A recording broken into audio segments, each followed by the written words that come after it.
It's the 5th day of the week. Friday is here, and we're getting jiggy with it. A la Will Smith. My name is Benjamin Akakpo. This right here is the AM show. Welcome aboard. Now, you know what will follow after the introduction? The news, followed by the news review. Those who join us, Andy Apia Dankwa. He is a lawyer and member of the Movement for Change. We also have Kwame Nkrumah Botsio, General Secretary of the CPP, and Professor Isaac Boadi, Dean, Accounting and Finance at the University of Professional Studies, Accra. That will be followed by Sports with Muftau Nabila Abdullahi, and then I'll bring you my blunt thoughts. The last one for the year. You don't want to miss it.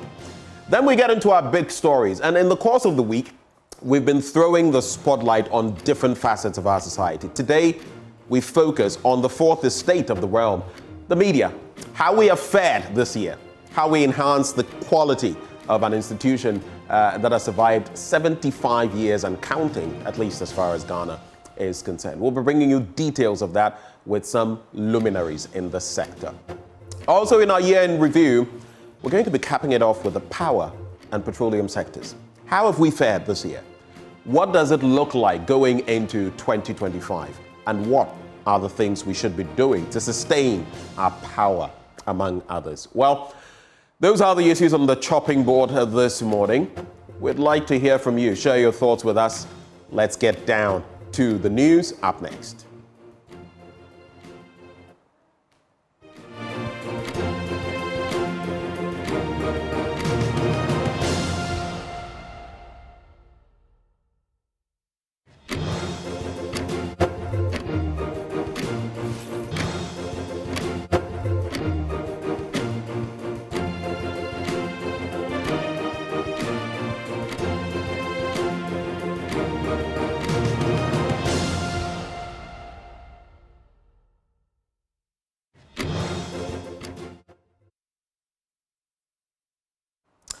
Welcome to the News Belt. In our first story, the Supreme Court and the Electoral Commission will today take big decisions on the fate of some 6 constituencies under contention after the December 7 polls. Now, while the Supreme Court determines whether the parliamentary results of these 6 constituencies should be recollated for a third time, the Electoral Commission will decide whether they should rerun elections for 2 of the 6. I'm talking about Dome-Kwabenya and Ablekuma North. My colleague James Aveji has the rest of the story.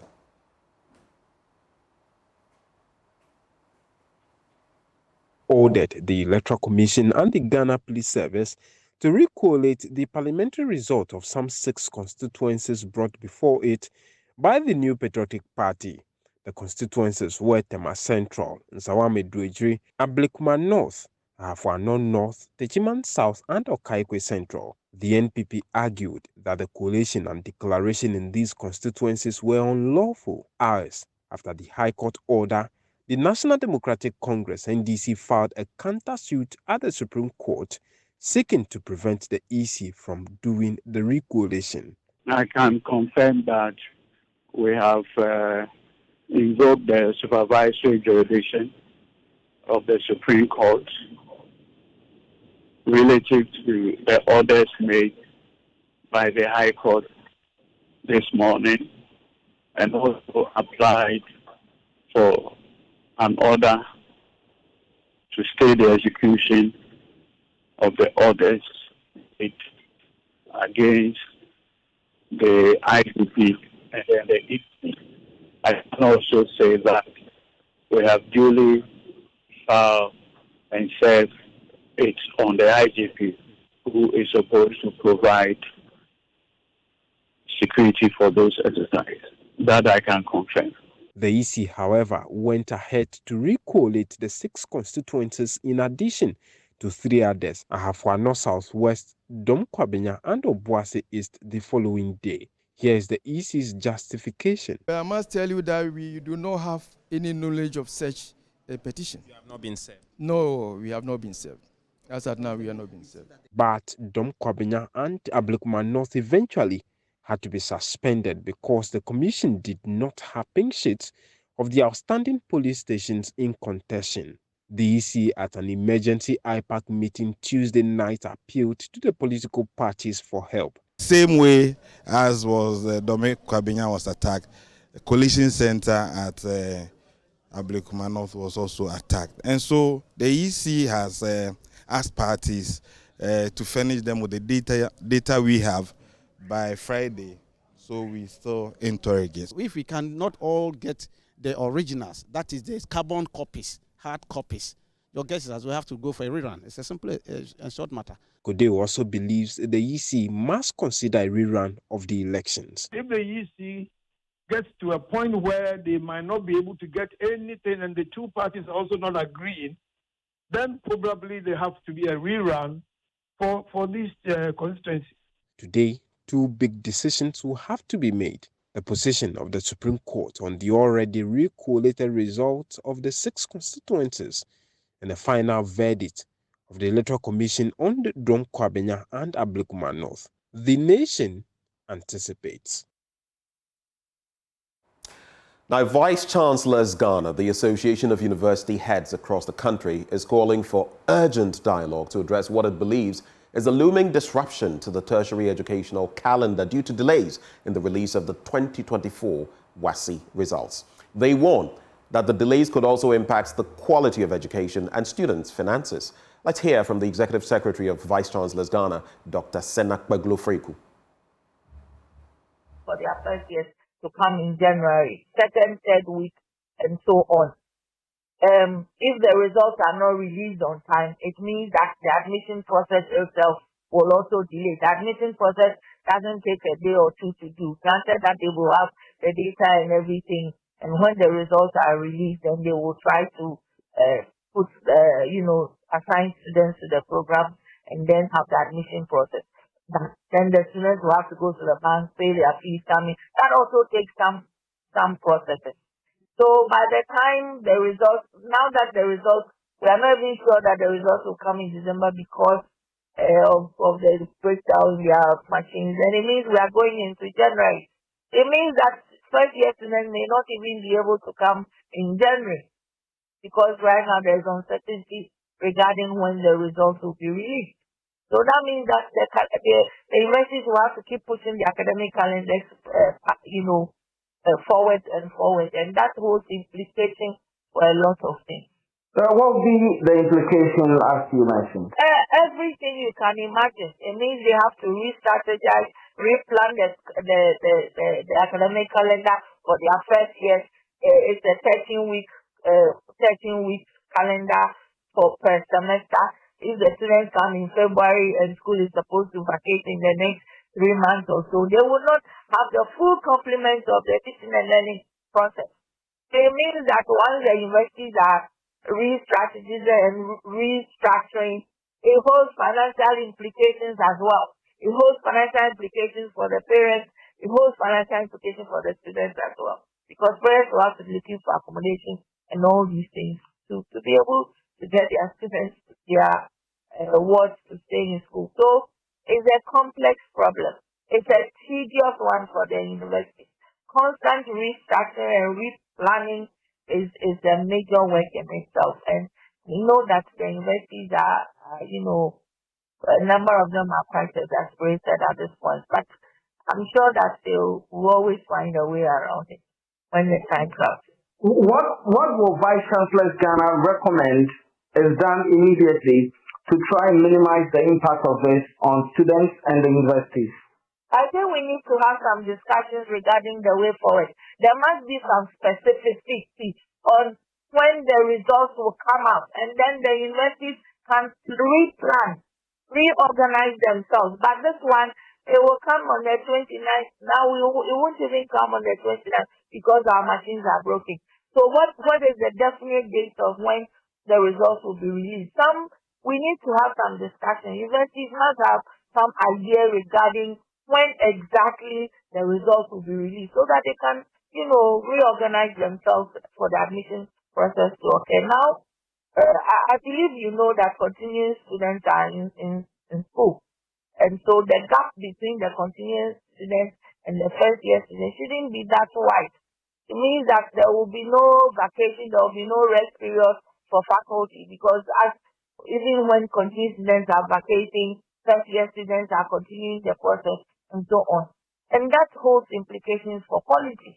And universities, in our educational setup, we are crying for quality education. And all these things affect the quality of teaching and learning that goes on. So,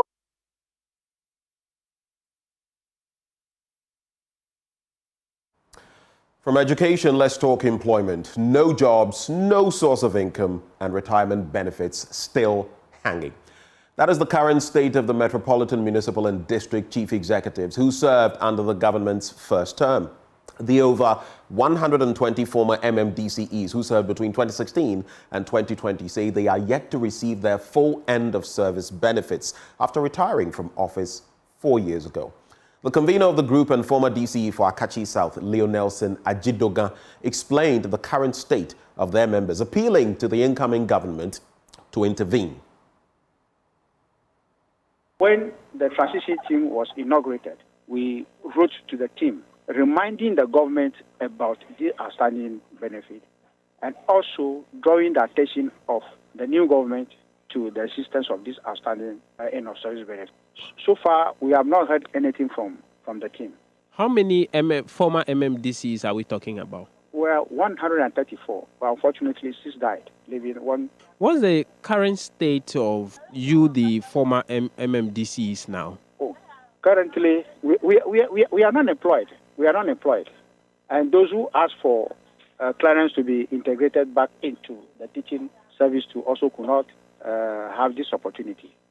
So you have all gone on early retirement, so to speak? Exactly. With this final installment you are expecting, how much does government owe an individual MMDCE? Yes, individually, if we want to put our own calculation on that each and everyone may be entitled to some 90,000. Considering the figure you mentioned, 90,000 per person, that means government is owing all of you over 9 million Ghana cedis. Well, just as I said, that is our conjecture. It may go up, it may be low. The result of maybe decrease or increase depend on the formula they use. Because at times, tax discrepancies also cause decrease or increase.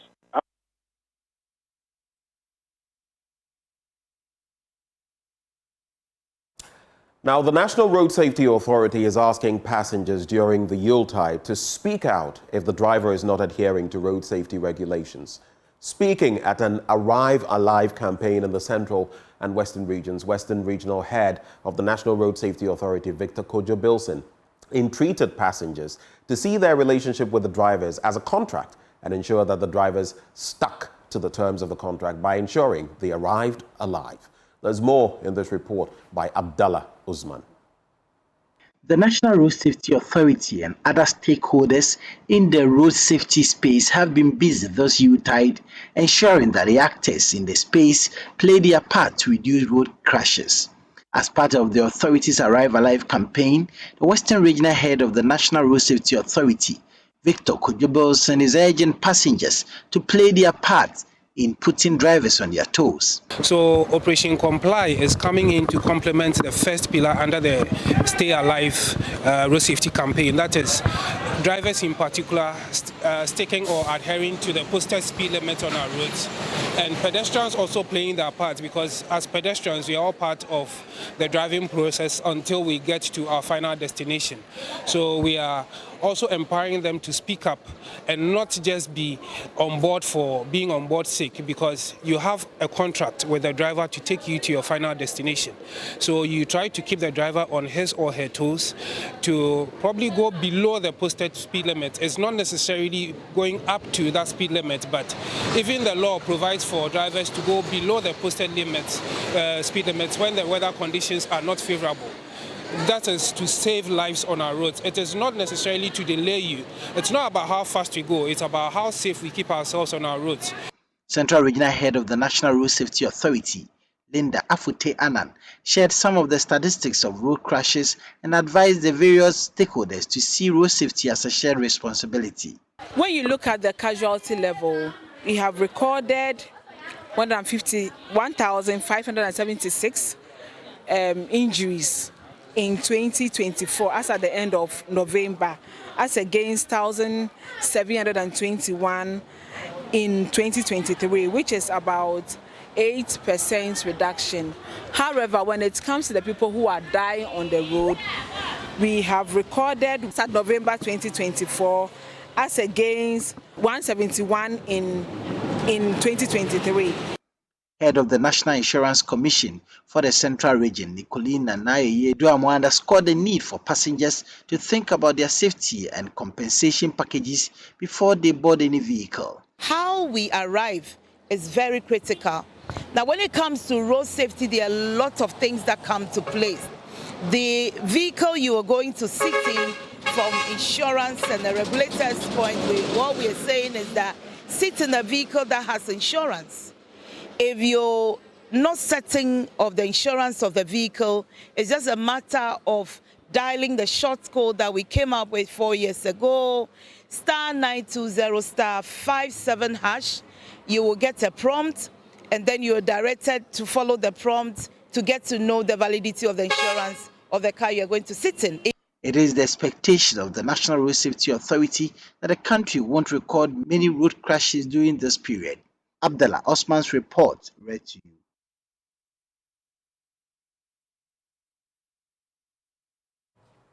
And our next story, the Food and Drugs Authority is urging consumers to be vigilant as they buy things from the market this festive season. According to the authority, the tendency for people to push expired and unwholesome products to the unsuspecting public is very high. Speaking at an engagement with the media in Cape Coast, Central Regional Head of the Food and Drugs Authority, Francisca Anoche, advised the public to be careful about what they bought on the street. Christmas is time for celebrations, whereby people will go out there to purchase products, be it prepackaged or any food for their families to consume. We are urging you all to be on the lookout of the prepackaged foods, be it in bottles, cans, boxes, plastics, etc. We plead with you to be mindful of the dates. You need to check the expiry dates, that they are within time. And also, if it's a canned product, please check that it's not rusted, it's not bloated, and it's not dented. You should also go out for products with English labeling. That will help you to know if there is something in there that probably you are allergic to, and also the directions of usage for you to easily to understand. We'd also urge you all to look out for the food hygiene permits when you go to restaurants, bars, and pubs. That will indicate that Food and Drugs Authority has been able to inspect their kitchen facilities, and they will be able to provide safe foods for consumption. Also, when you are patronizing the street foods, please look out for the street food vending permits before you purchase. And recently, we also did monitoring for no smoking laws on tobacco. Fortunately, the Central Regional Monitoring, we were highly compliant in that we had most of the facilities having the no smoking signs posted or pasted within their facilities.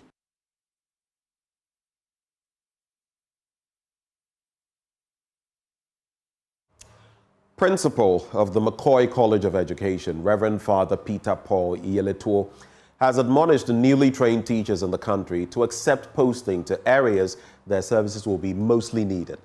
Speaking at the second graduation of the college at Nadoli, he urged the newly trained teachers to bring to bear the skills and values they had acquired at the college. Joy News' Upper West Regional Correspondent Rafiq Salam reports from Nadoli. McCoy College of Education was first started in October 2014 at the 1-year Spiritual Renewal Center at Loho. A year later, it was moved to its permanent site at Nodoliganga. It was established by the Catholic Diocese of Wa under the leadership of then Bishop of the Wa Diocese, Most Reverend Dr. Paul Bemile. Principal of the McCoy College of Education, Reverend Father Peter Paul Iyeletuo, at a mass held preceding the second congregation and the 10th anniversary of the college, explained reasons why the college was established. Some students who pass out of our institutions could not get admission into our few tertiary institutions due to the keen competition in such institutions. Others could not do it because they didn't have the money to even travel out of the region to find a place. In response to the above situation, the Catholic Diocese of Wa established McCoy College in 2014 to train more teachers to augment the quality and quantity needed in the regional basic schools and to increase options in the tertiary education in the region. The college started with 64 pioneer students. The number has however swelled up and today boasts of a student population of 856. Macquarie College of Education, right from its inception, operated as a private institution until 2018 when it was absorbed by the government into the public system, turning to the congregation. Over 160 students graduated from the college with Bachelor of Education degrees. 2 of them had first-class honors, 95 second-class upper, and 65 second-class lower divisions. Valedictorian and Guy Joshua recounted some challenges they went through in their 4-year stint at the college, hoping for an improvement. Paramount among these challenges was the COVID-19 pandemic. The severity of this pandemic left us with no other options for academic work than shutting us to online studies. Some of us wrote this particular semester exams while on the farms. The worst results ever recorded. CTAC industrial actions, double tracking, and lack of facilities were all cankers that befell our paths. Reverend Father Peter Paul Yerutu urged the graduates to accept persons to areas that their services will be mostly needed. Bring the values you have acquired in Macquarie College of Education to wherever you find yourselves. Accept postings to where your services are needed. Be lifelong learners. And I will tell you, embrace positive change before you are forced by change to embrace it. Chairman of the Governing Council of the college, Professor Domin Debre Kupol, encouraged the graduates to be prepared and be courageous for any challenge they may encounter, urging them to convert the challenges into opportunities without cutting corners. Bear in mind that the knowledge, competencies, skills, professional ethics, and experiences that you have acquired during your stay at McCoy College have adequately prepared you for the real world outside. Be prepared and be courageous to confront any challenges that you encounter and convert these challenges into great opportunities without, of course, cutting corners. Reporting for Joy News, Rafik Salam, Nadulu Ghana. In our next story, Chief Executive Officer of non-governmental organization Social Initiative for Literacy and Development, Moses Draman Luri, underscored the critical role played by the media in safeguarding the peace of the country. Though he was not oblivious of the responsibility of stakeholders in working to maintain the peace, security, and cohesion of the country, he placed a heavier burden on the shoulders of the media, urging them to avoid causing fear, panic, and misinformation, and providing the public with factual and accurate information. Moses Dramani Luri made the statement at a media engagement on peace and cohesion in the Upper West region. Joy News' Upper West regional correspondent, Rafik Salam, once more. Ghana is currently ranked 89th on the Global Terrorism Index of 2024. Despite the country's relative political stability in an unstable and fragile sub-region, a mix of internal and external factors increase the country's vulnerability to violent extremism. Ghana shares its longest land border, over 540 kilometers, with Burkina Faso to the north, a global epicenter of violent extremism, according to 2024 Global Terrorism Ranking. These porous borders, coupled with its poorly monitoring, exposes northern Ghana not only to the spillover effect from Burkina Faso and other neighboring countries, but also to the infiltration of extremist narratives and actors into the vulnerable northern regions. Based on the aforementioned non-governmental organization, the Social Initiative for Literacy and Development, SILDEP, in collaboration with Star Ghana Foundation and funded by the Foreign Commonwealth Development Office, initiated a Strengthen Cohesion project in the Upper West region under the Security in Northern Ghana project, SINC.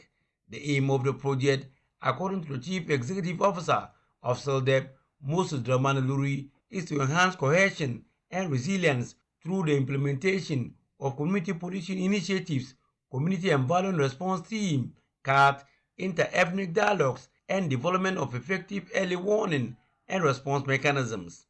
It is the business of all stakeholders to ensure peace, security, and cohesion in our region, district, and communities.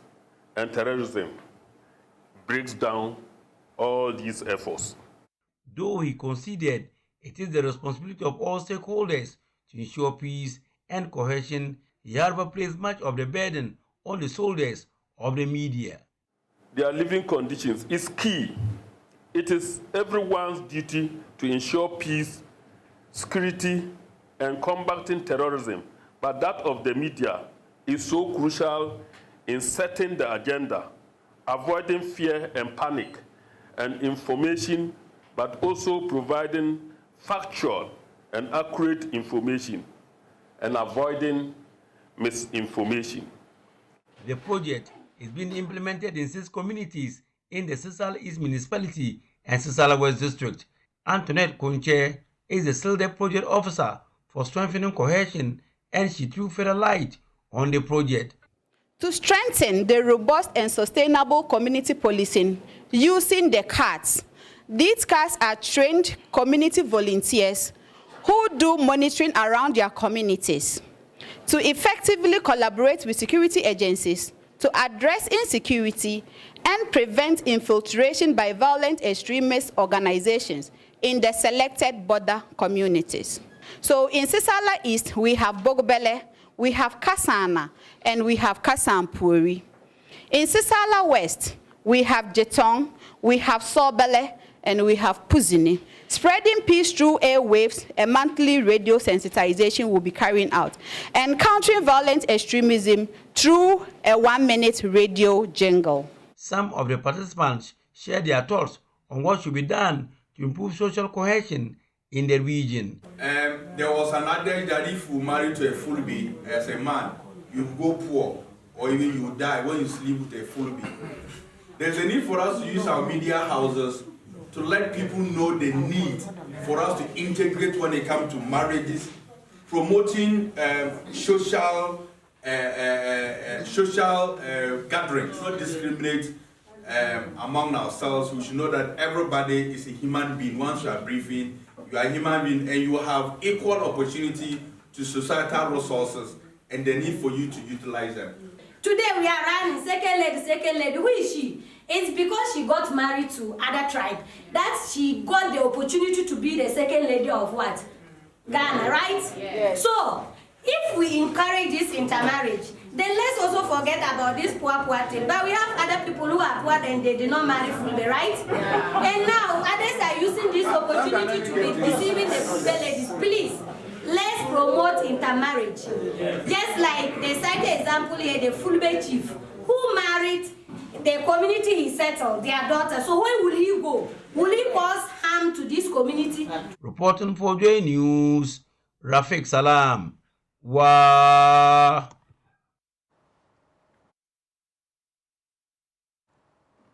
Well, let's head right into business, and the government's efforts to revive the cocoa subsector will likely support modest growth in the agri sector. According to Databank research, it foresees steady improvement in the cocoa subsector's performance in 2025, although it will remain below historic averages. There's more in this report.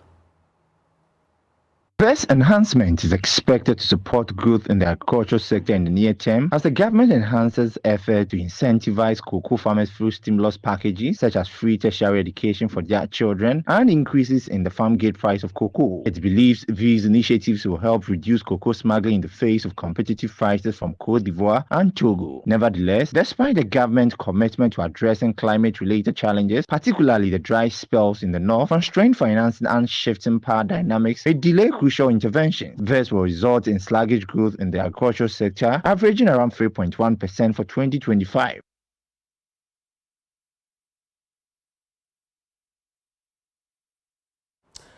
And that will be it for the news. But up next, the news review, and my guest will be joining me in a bit. You want to stay for that.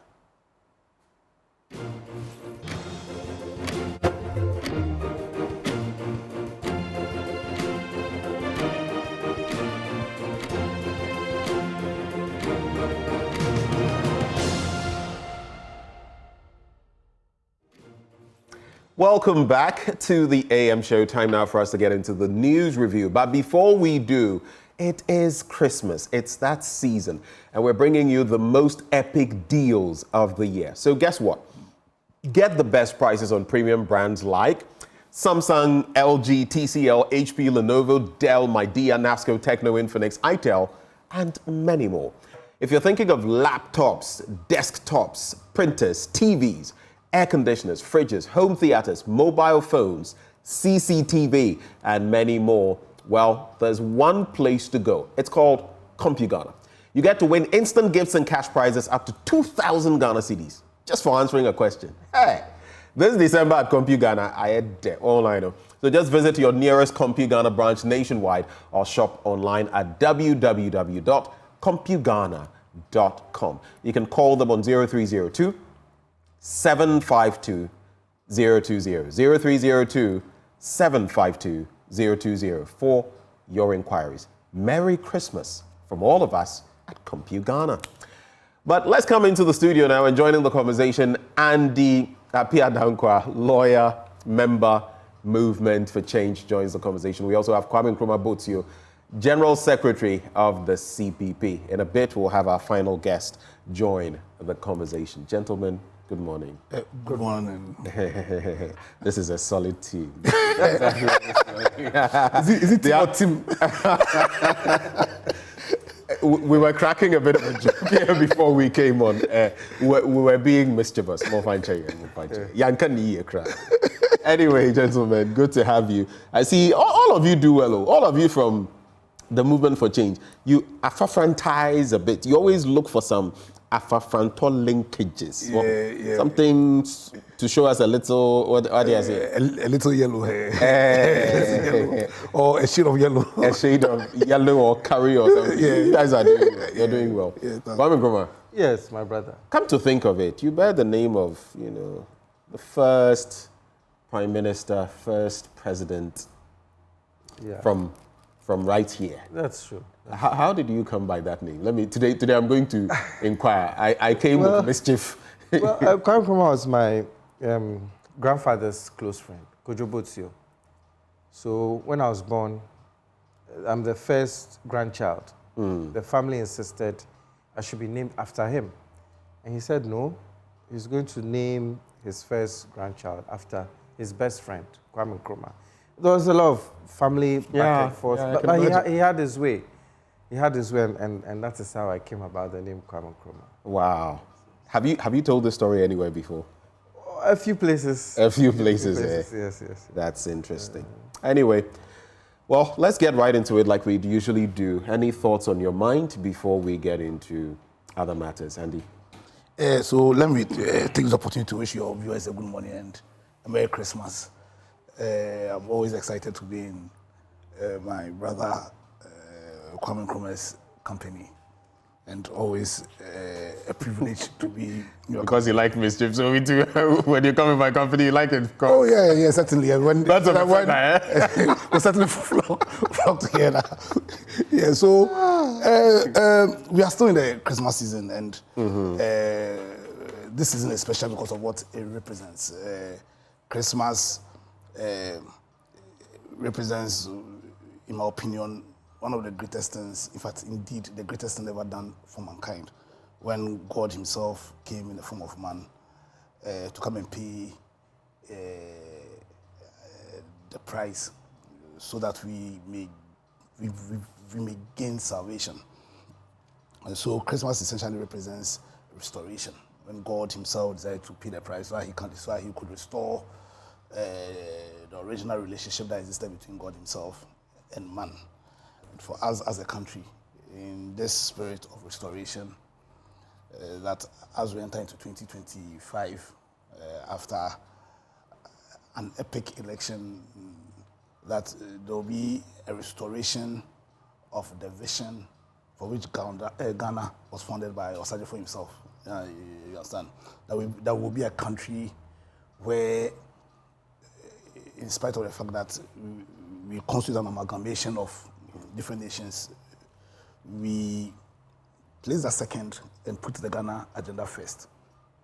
That we restore the loss of political credibility, that there's a restoration of economic credibility, that we all come together as one people to build this country, to entrench the principles and values of the rule of law, to entrench our respect for all mankind, irrespective of where you are from or what profession you are in, that together we can lay down the blocks that will cause the beginning of the restoration of Ghana taking its place as the Black Star of Africa.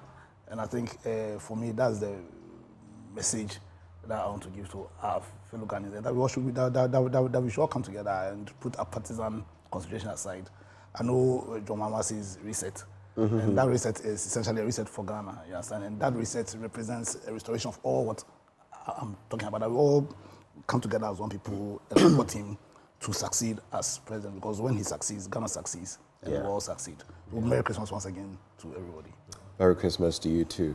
Opesa Ghana fan into my prefer. Simple. No, I can't be brain. You, my bonnet of farmer. I don't know.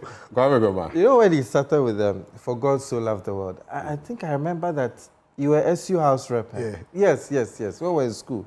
It was SU both of you. We were in Achimota together. Yeah, same year. He was my OE president. Hey, and a minimum. You are getting something from me. Oh no, but I think I said it here. I just didn't know that both of you were in the same year. In fact, the same hall? No. We're next to each other, rivals, Cadbury and Quebec. Heavy rivals. We produced J.J. Rollins. Yeah, there will be Catholic schools where we are doing Saint and this and that and Cadbury. You see, hey. So we gave Ghana J.J. Rollins. They gave Ghana Atta Mills.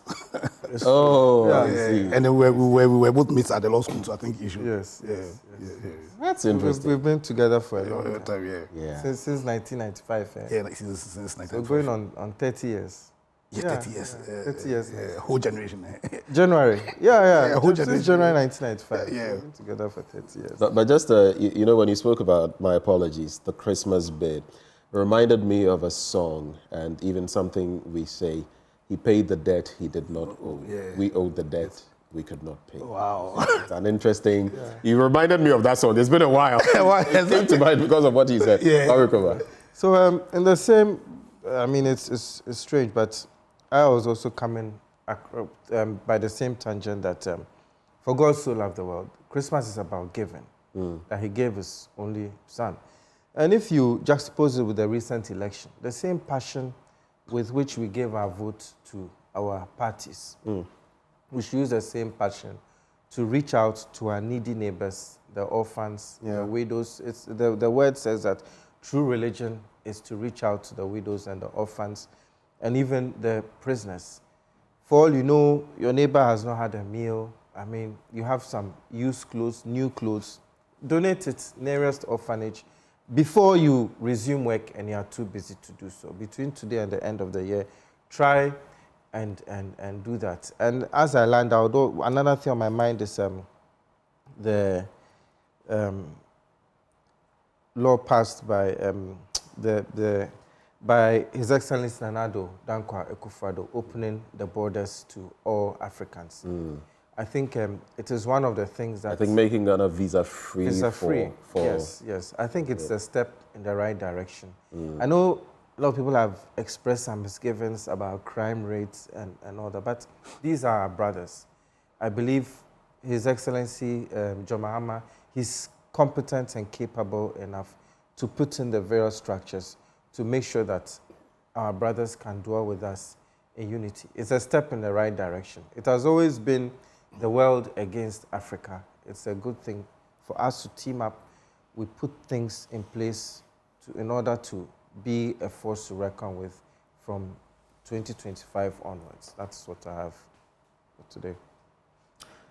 Let's, a few issues are on my mind right before we get into the news portals. I'll just throw them at you and then you can share your reflections with me. One, the 9 constituency saga, and now whether recollation, third collation, whatever, additional counting, the entire saga to do with that.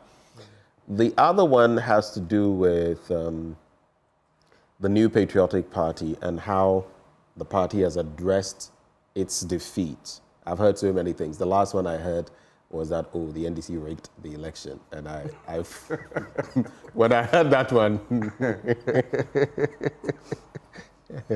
that one took me by, I was like, hey, did he really say that? Oh dear. Denial. State of denial. So that's another angle to look at. But there's also this issue of WAEC not being able to complete the WASI papers, marking and all of that because, you know, objectives, there are technicalities, and it's saying it is severely handicapped financially. A few days ago, we had Education Minister Dr. Yawase Duchum come and say that by the 29th, this will be done. Then John Kapi of WAEC comes to say, no, it can't be done. We've actually, at this point, we've only done 45% of the marking, of the work. 55% is left. Why am I bringing it up? Because Vice Chancellors Ghana have met, and their secretary is also worried because once this happens, it throws the entire academic calendar at the tertiary level out of gear. And then there's a whole lot of maneuvering. You remember what COVID did to the academic calendar? This means this one, it's a sign of kind of own goal. Yeah.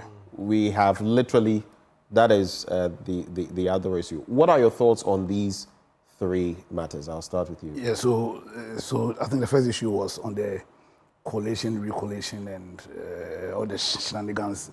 And you see, for me, the issue of election is one that is governed by law. I think, and it's governed by law, drafted and taken upon themselves by the AC itself, for the terms of our constitution. So the AC has the power to make laws that will govern their own processes.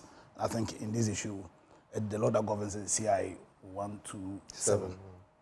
And I think the issue of what happens when anybody has an issue with a result declared, whether that declaration was illegal, whether that declaration was made under duress or whatever, I think it's pretty clear.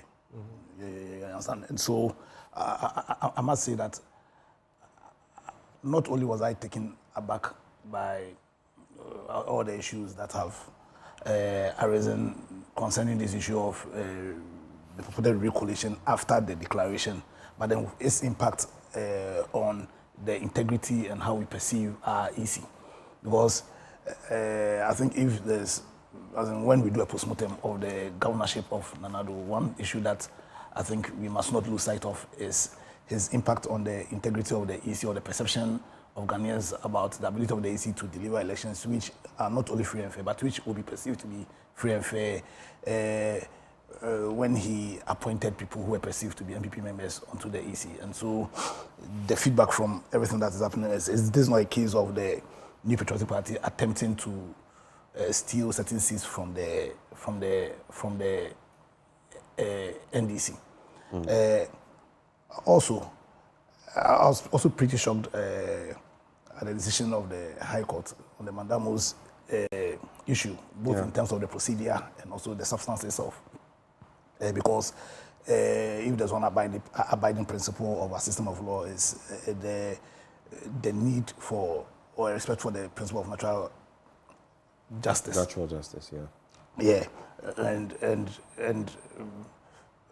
beyond that, also on the substance of the mandamus itself. A mandamus being a judicial what's called writ that is issued on a public official to compel the person to do something that something legal or that they ought to do legally that they are refusing to do, whether or not the mandamus order granted the court has met the substantial law requirements, and so for me those are my issues. As in the long term, already Ghanaians do not trust in the EC, and I think everything that's happening with the coalition and re-coalition takes a lot away from the already mistrust that the Ghanaians have with the EC, and I think is very unfortunate. Thankfully, I understand that there's a court process going on, and I pray that it corrects and at least restore a bit of the loss of integrity or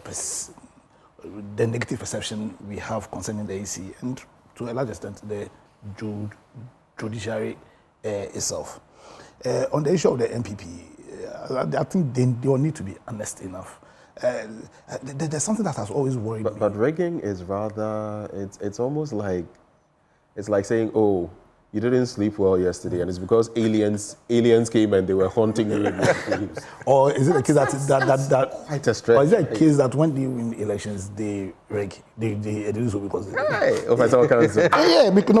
because you are government in power, you've lost elections. Said it's because. But you see, for me, and you see that reason for their loss is very preposterous, and also tells me why, or enforces my view, or explains to me why our politicians always seem to be looking for power, but clearly don't want to work. Because they lost the election because Nanado, the president disposed, gave us terrible leadership. Unprecedented, terrible leadership. That's why they lost. And the role the candidates they presented played in that terrible governorship. It's like he did contrary to everything, almost everything he said. In fact, yesterday, just to chip in, speaking to former Kufuor spokesperson, former President Kufuor spokesperson, Frank Ajekum, said that indeed the president had quite a bit of a role in the mess and in where the party finds itself in terms of its electoral fortunes. Exactly. Well, you see, for me, we need to understand it. So there's government and there's party.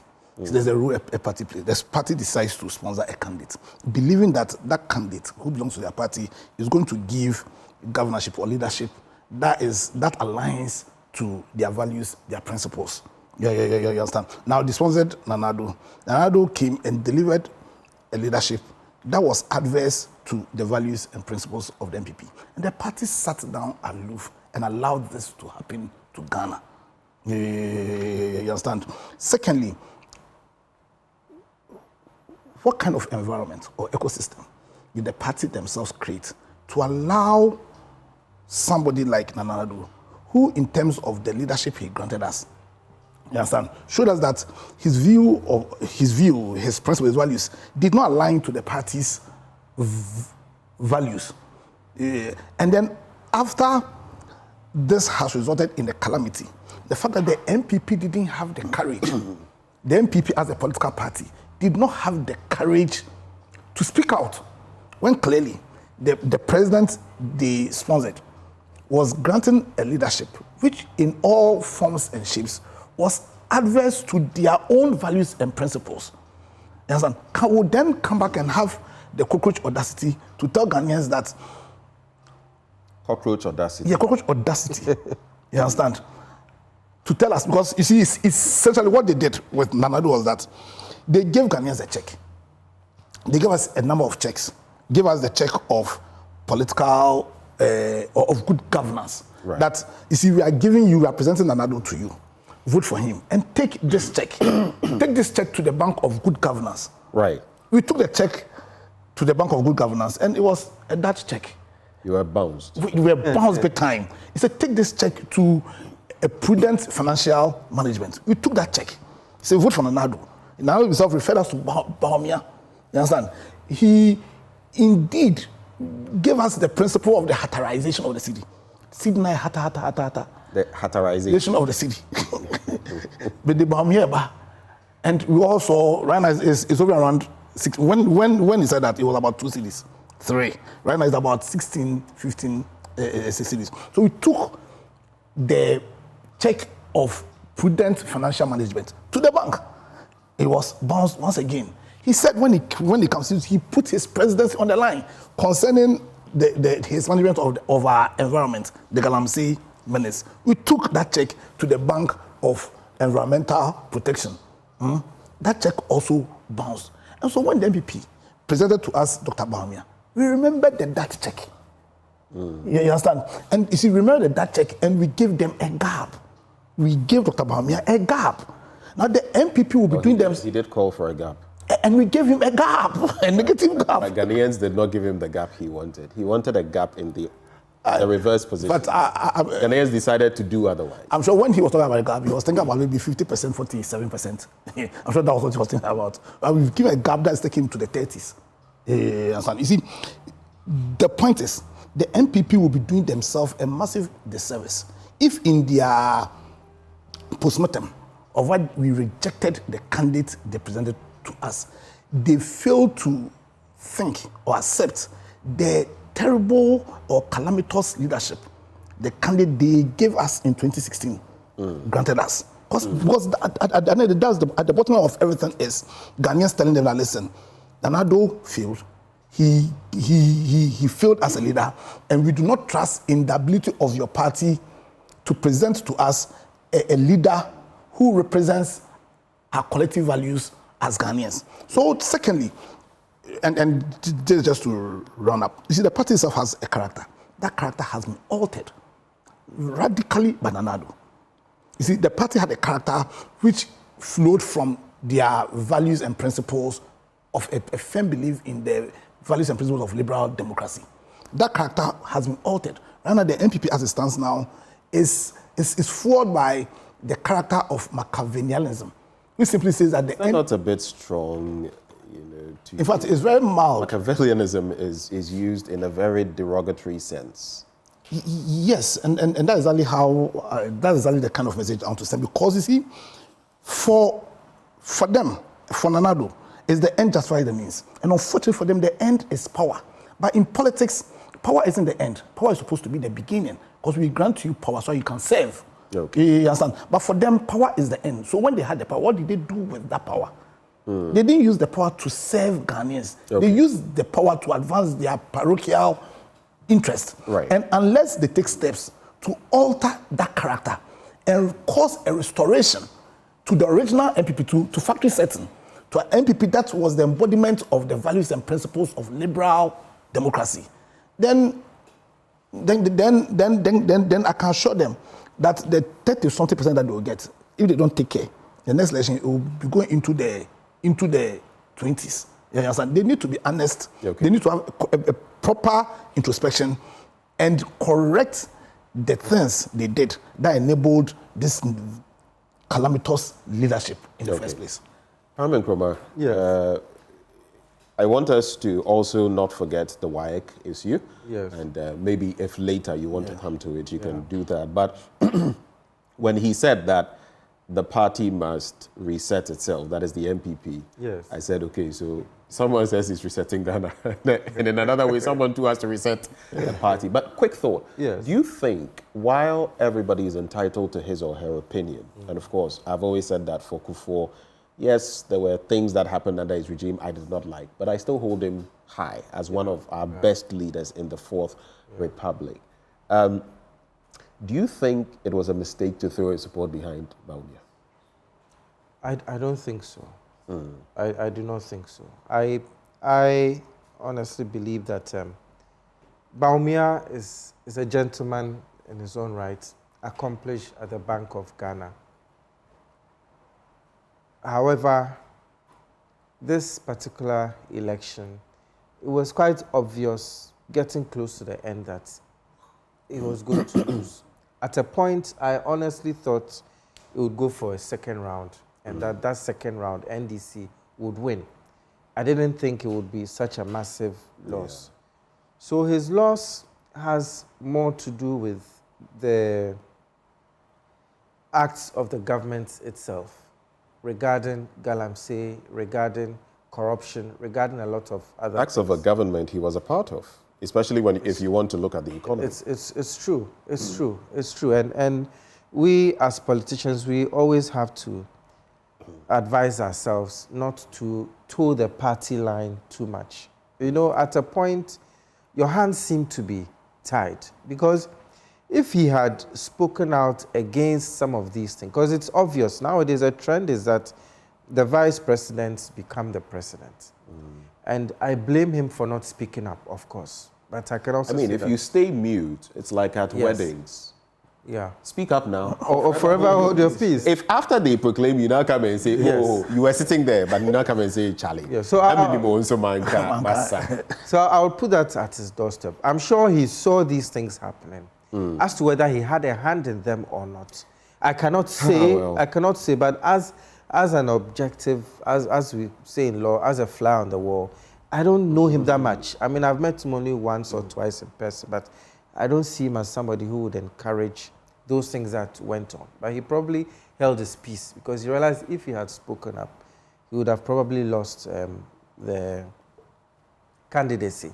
So it's at his doorstep. But as for Nana Addo throwing his weight behind him, you know, within political parties, you don't really... Kufuor throwing his weight behind Bawumia. Well, honestly speaking, I think he could have remained neutral, because he had no obligation to throw his support behind. But it's his party. It is his party. So if you asked me, just why I'm posing the question, I got the feeling that there was a sense of our candidate may not be doing so well. Exactly, well. yes. He may be drowning. Yes. Godfather, come and give your... Exactly. Maybe not necessarily because he would have. Yes. But party elders, Charlie, can be bina a man for. But I feel the problem with those, I may like you. And you see, we often talk about these things about, oh, this person is a gentleman. Oh, this person is... Masa, those characteristics are good. When it comes to leadership, hard leadership and governance, it's not about, oh, or you're cratchy. There be... It's the cratchy we've done. That is why we are here. Oh, he's nice. Oh, he's nobody. So I'm not denigrating the person of Dr. Bawumia, but I don't know whether we shouldn't go beyond this bit about, oh, he's nice to people. Oh, it's like back then in school, people would vote for certain, oh, they won't fail. Exactly. No, go ahead. So I think I would say he's a technocrat. I don't see Dr. Bawumia as a politician. I would say he's a technocrat, but he has learned his lesson, and he would know the kind of political advice that he should take going forward. You see, going forward. And as you said, I suspect some heavyweights pushed President Kufuor to give his endorsement. Now, going back to the item number 1, the 9 constituencies that have been recollated, I have, as I always say, I have full confidence in our Supreme Court to show us the way. I don't know which way it will go today. But in my estimation, it is a very, very complex case we have in our hands.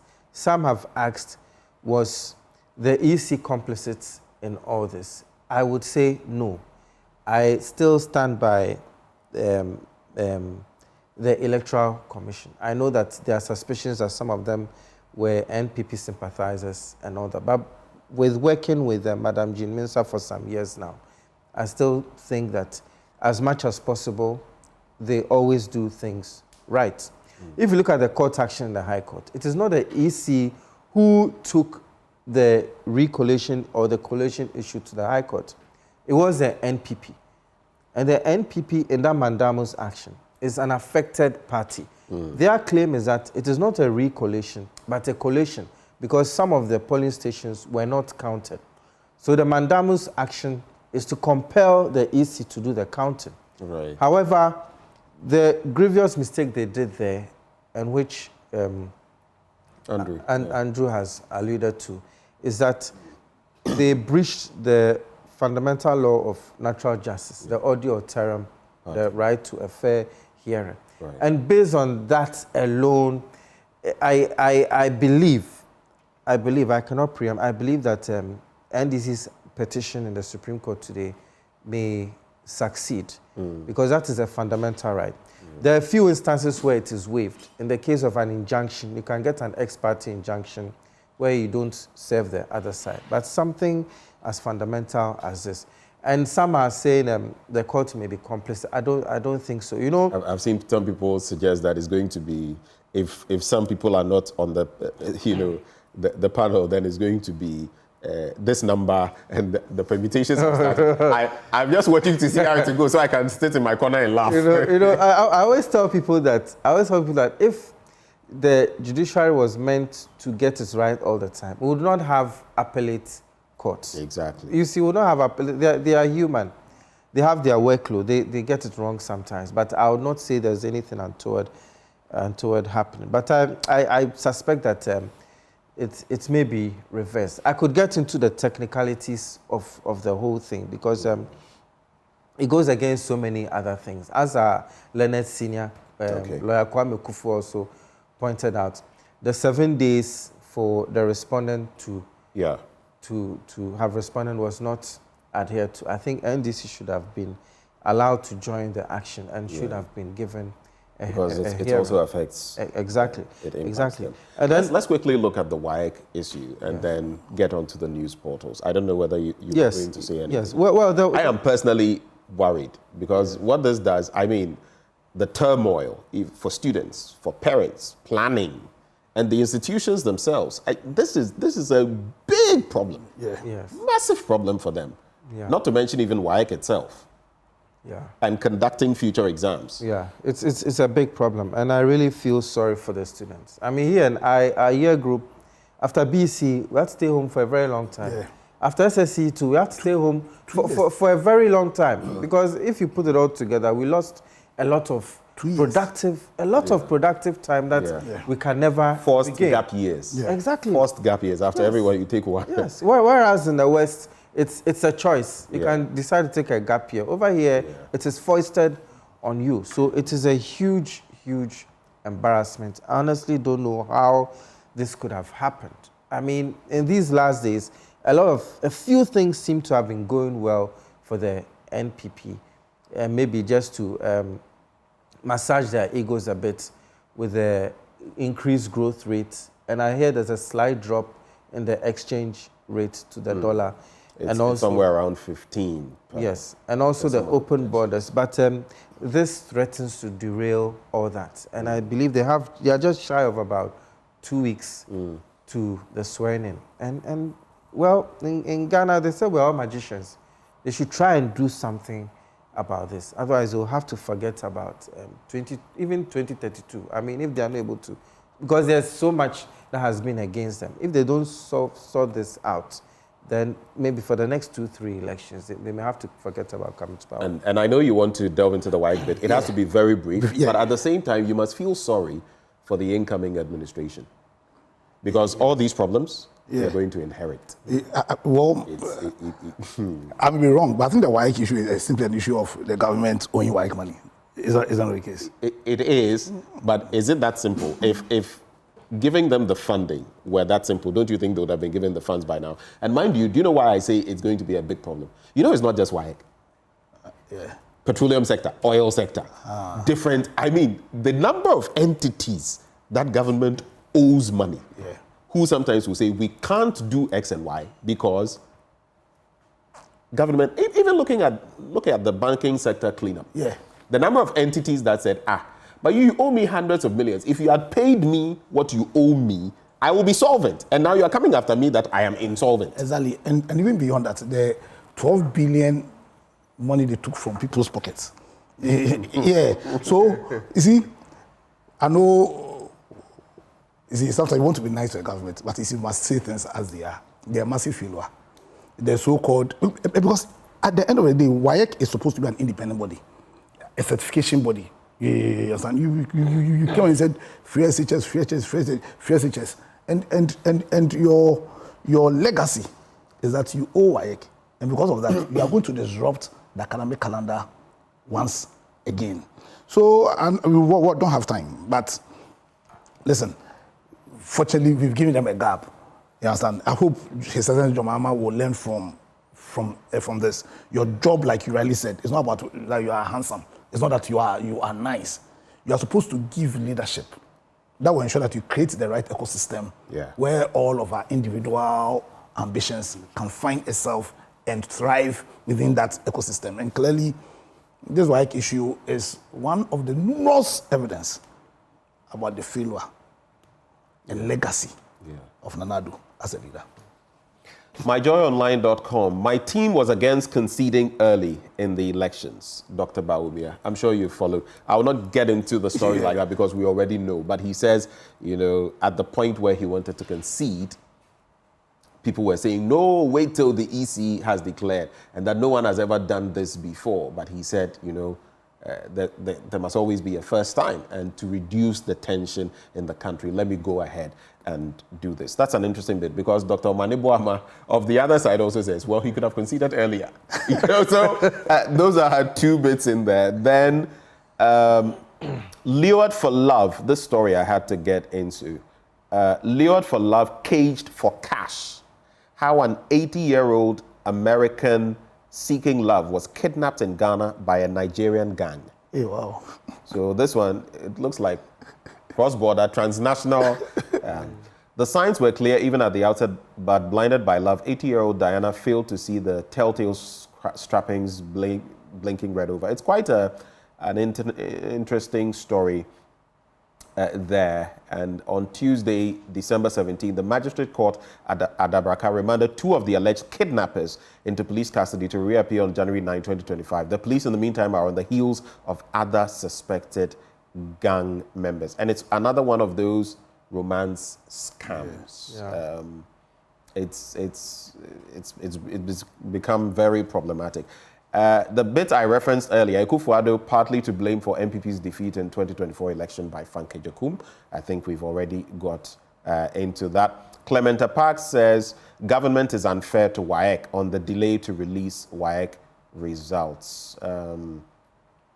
There's also, I didn't speak against holding wrongdoers accountable. Reverend Kwadwo Bempa clarifies oral comments, that is Operation Recover or Loot. You know, he had said something earlier. Now he's clarifying that he wasn't saying that wrongdoers shouldn't be held accountable.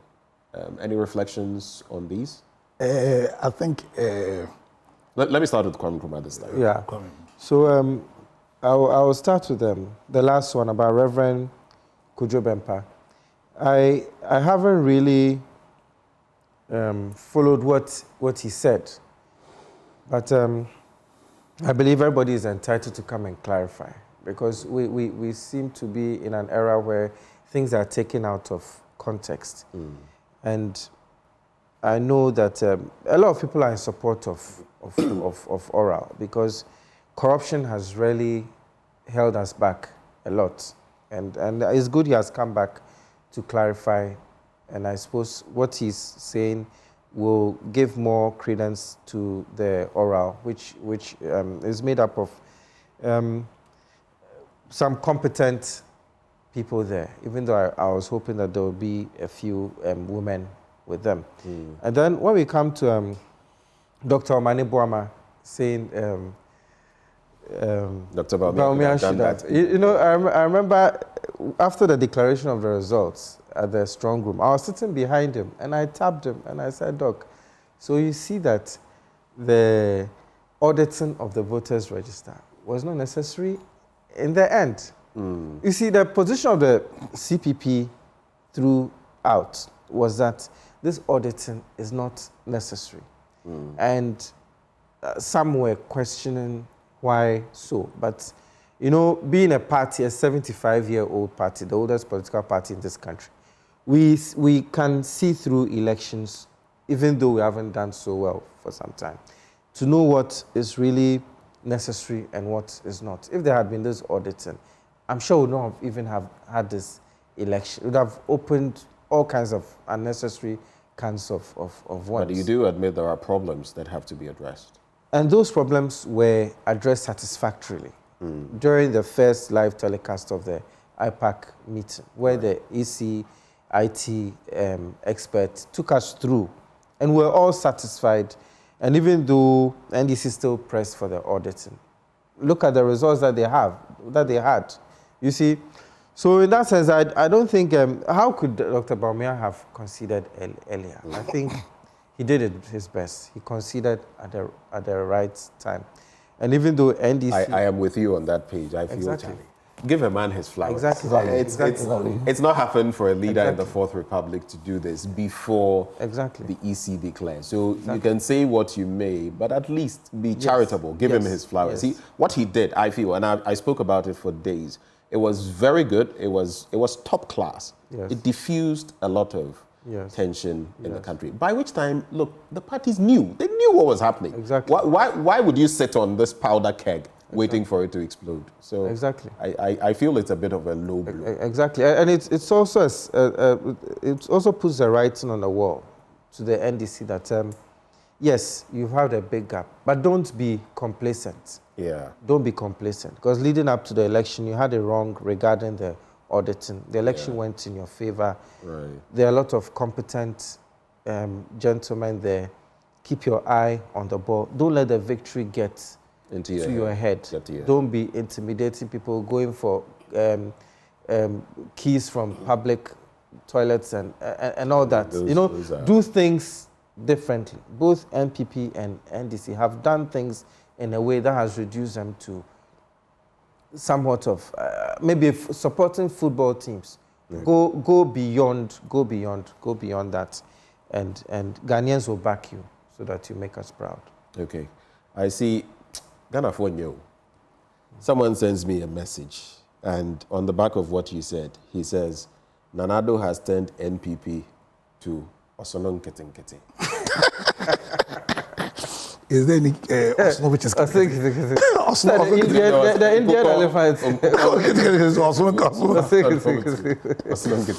On the back of what he said, he has changed the face of what... No, he's changed the spirit. He's changed the spirit of the party.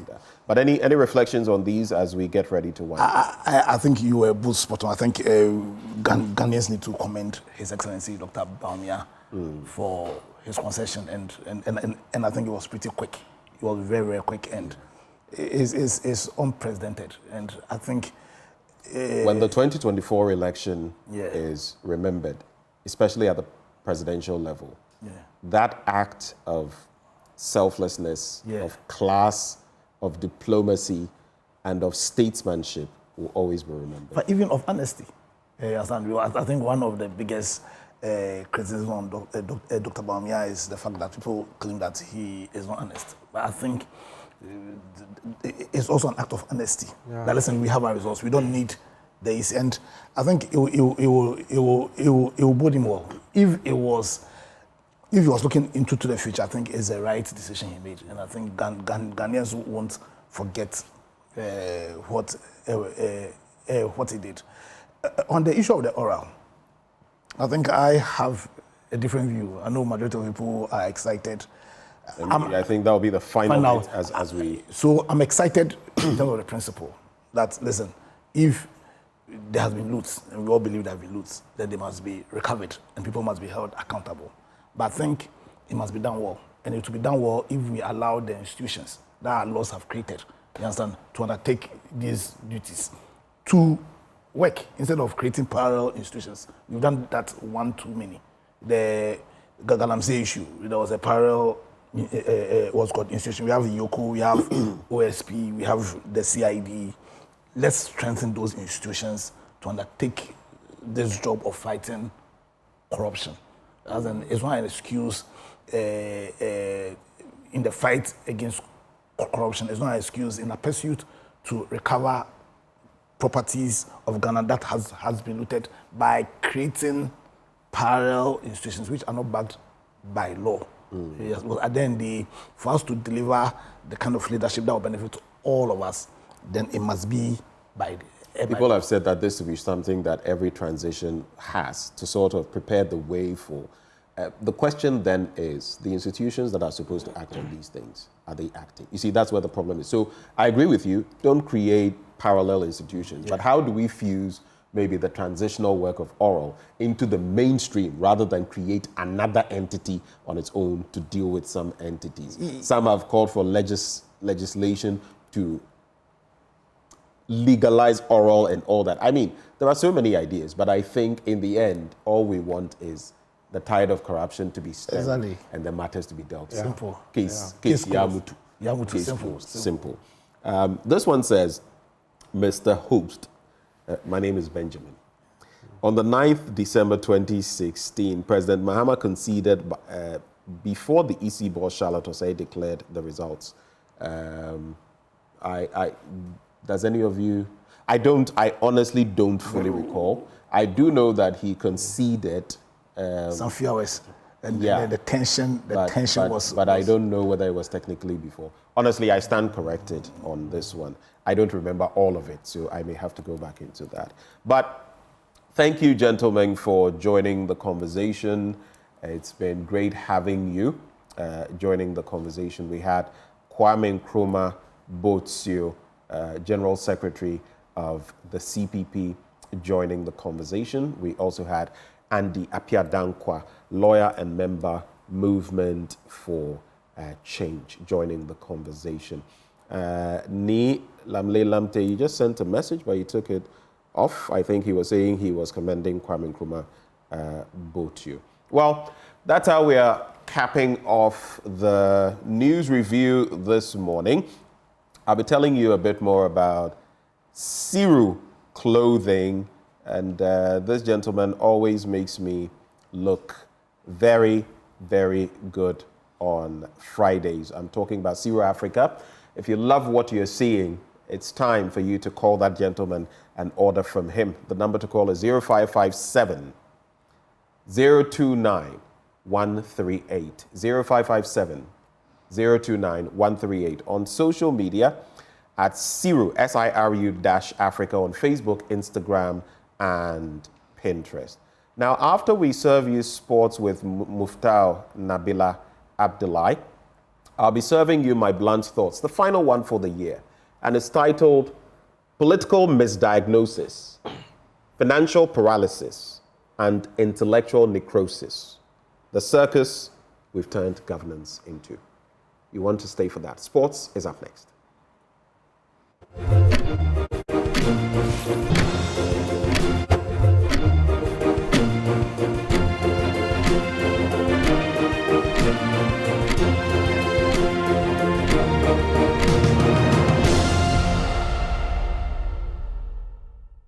AFCON.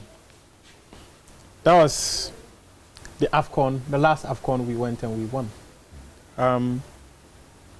What was your role like in that team? Because it was like one of the highest peaks of your career. Yeah. I was then, is it 82? So 80, 81, 82, about 21 years, isn't it? Yeah. Yeah. That one was about 21 years. And Kotoko players, we were about 8 of us. In the team? In the team. And even it happens that the president, late President Hillary Mann, said they don't have money, so we are not going. Until the revolution came, whereby Rawlings came and said, no, you are going. It was left about only 1 month. So Ghana decided to go. We were at men's room, running on the beach all the time. The facility was not good, but as I said, the sacrifice was there.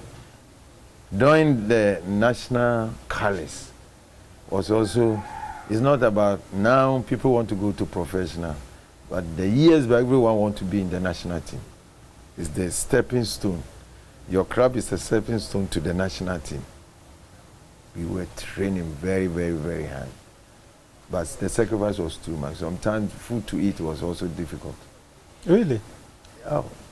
As for Ghana, God gave us the talent and everything, but what we need to infuse in it for it to become one of the greatest football continents, we are not doing it. The sacrifice was too much, I tell you. What were we supposed to do then? What can we do? We are under the military rule, isn't it?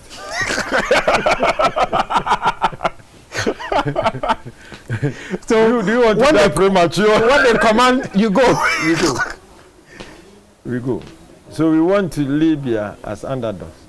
And lo and behold, we were playing against the nation, the host nation, Libya themselves. As a matter of fact, Gaddafi hosts this thing fantastic. It's one of the best tournaments. Wow. Yeah. So I would say some things that I haven't said before. Because I'm not afraid anymore. What are they? Tell us. So we went to Libya with the squad, and the first time, the match was supposed to be Sunday. Friday, we said we were going to see, the first time we played on synthetic, AstroTurf. Even we didn't have the shoes to play on this. Some of them wearing hard stud on AstroTurf, some of us, our stud, rubber stud, but it wasn't easy at all. I believe God wanted Ghana to win the cup. With all what we did on the field, it's like heaven was backing Ghana. Okay. So Friday, there came a small snow that we haven't witnessed before. And so it was very, very, very cold. And those who have Sasabro Kakra came. John Baker, say my name, Kokuka, say my name. Then left John Mensah, the goalkeeper. He was the third goalkeeper. You have no choice. So, opening ceremony, we went there and we started the game. Is it that one they said the goalkeepers were scared to play, or? This is what they said, but the reality is what I'm saying, because I was there. You see, in Ghana, everyone read meanings to everything that happens, but surely they took them even to hospital. Oh, okay. Yesterday, I was with Kwame Namazura, his Yodamite, and we were talking about this thing. And he was also among those they took to the hospital. So we started the game, everything, then we scored. George Alassa was on his peak. He was scoring goals at random, like that. Then they equalized. Then second half, they score again. Then it was about 30 seconds for the game to end. And I quite remember, there was a throw-in against Libya. And Kwame Samson, he was also playing with me in Kotoko. Kwame Samson, it was on the center half. And I told him to throw the ball behind me. So we communicate. And I draw the player, then turn with him. So automatically, I was in front of him. Yeah. So he threw the ball, very long one. So when he hit the ground, volley, it was so powerful that the goalkeeper at the center didn't move. It was the net that was shaking. That's how people knew that you had scored. I tell you. Then 2-2. You brought the ball to the center, and it was off. You play 2-2. And that 1 point took us, helped us a lot to advance to the next stage. So then Ghana, we go look, one of the best match that we play against Cameroon. I tell you, we were in the same hotel with them. After Roger Mera came to us, we came out and we were talking and said, look, one day if Ghana happened to qualify for World Cup, they will do wonders. That's what Roger Mera told us that time, 1982. Then we were discussing and he told us that Libya has done well. Every day they will give $20 to every player. We didn't know. So he hinted us. So we had a meeting immediately. We go in for a month. That time we have been there for about, we get into 3 weeks. We didn't know. So we assembled ourselves. Kwashi was the captain then. We talked and we decided that we should go to the management. Kwashi? Yeah. Okay. We must approach them for our money. We went, we talked to them and they said, oh, you people cry, use these small boys. You lack money too much. We wanted to save the money after we give, after the tournament. Oh, so they were taking the money if we didn't know? No, we won't wait. We need our money. Other than that, we won't play the next game. That is where we got our money. You see, so demanding for money from management has been there for a long time. I've been there for a long time, so it's not anything new. It's not anything new. So we play against also Algeria semi-final. Yeah. I tell you, it was a cracker. You see, that year, the World Cup, Cameroon has qualified, and Algeria, they were the two countries going to represent Africa at the World Cup. And also, we beat them 3-0. 3-2. We beat them 3. We went to extra time to beat them 3-2. Even, they were even short of one player, but we couldn't see the difference. Algeria was on fire. Maje, Baromi, they were having a good squad. So we went through. Then came to the finals. We prayed, we went to penalties. That before the finals, we were there, then the late CK Jemfi, who is a technical, no, he's a technical, he was a part of the coaching structures. And he came and said, this is a message from our head of state. And he said it reads like this. If you qualify, if you win this cup, we're going to make sure, or we're going to honor you, and this honor will benefit you and your children. So every step, whether eating, whether going after the lunch or supper, you read this message to us. There came a D-Day. Not knowing that even in Ghana, it was a rumor that Gaddafi wanted us to sell the mic to him. We didn't know. So, lo and behold, I say God was on our side. We won the cup. And that was the first time we stayed there for about 3 or 4 days and waiting for presidential jet to come and pick us. So maybe the benefit we had was being in the presidential jet. They took us from Libya, Tripoli. We came in the presidential jet. We were happy. Then when we reached Tamale, they make a refuel. Then when we reached Tema, we saw 2 jet planes, one on the left, one on the right. Then something happened. We were all crying in the plane. What happened is, you know, these jet planes, they are very, it's not big like the presidential jet. But whatever the jet plane will do, the president jet will also do the same thing. Imagine, you'll be going like this, going down, all of us like this. Then they will go up again, and we be going like this. Everyone was crying in the plane. Because you haven't seen it before. You were scared? We were scared.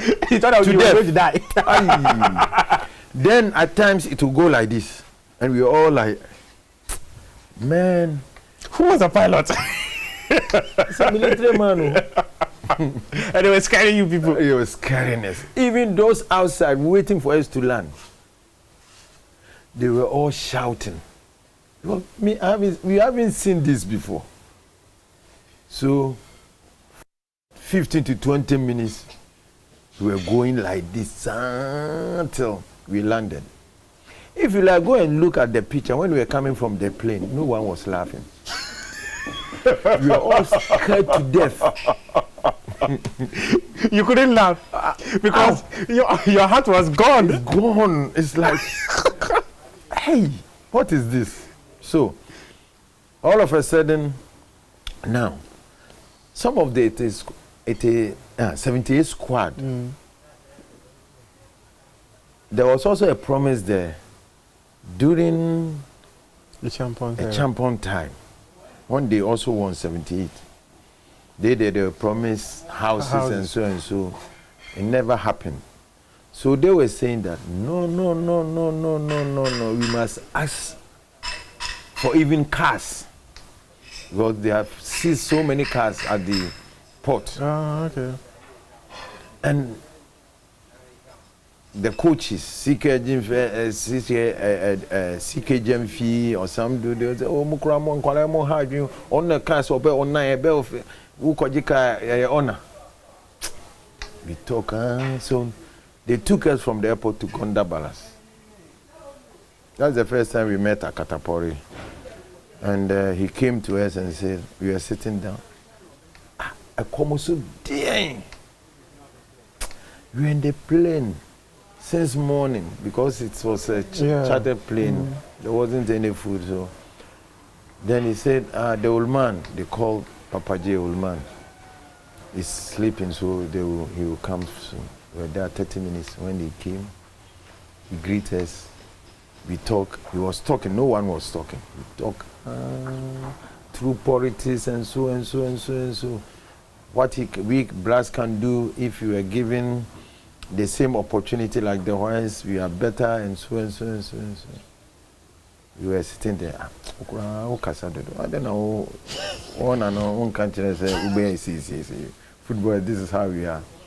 So he talked, then after the speech, he said, Ghana has nothing to offer you except we salute you. I tell you, it pierces our hearts.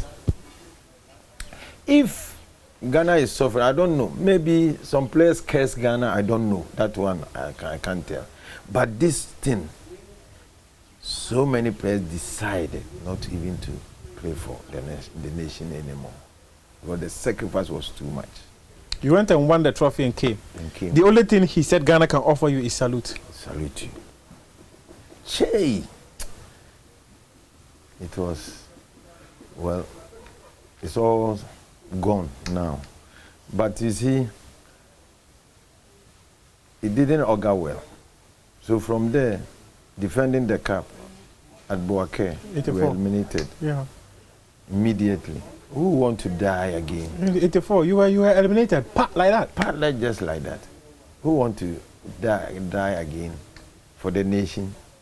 They themselves said, a hero that is not honored its own country is not worth dying for, isn't it? So that is where the downfall starts, invading Ghana football. That's a bad one. 84, bad tournament. 92, you were in the final. And 92, rated as one of the best players. Unfortunately, you spent your time on the bench in that tournament. Well, media, what I know is anytime when certain things happen, I say, God's will be done. Those in charge were those who make their selections and so forth. So you were not hurt that you were on the bench?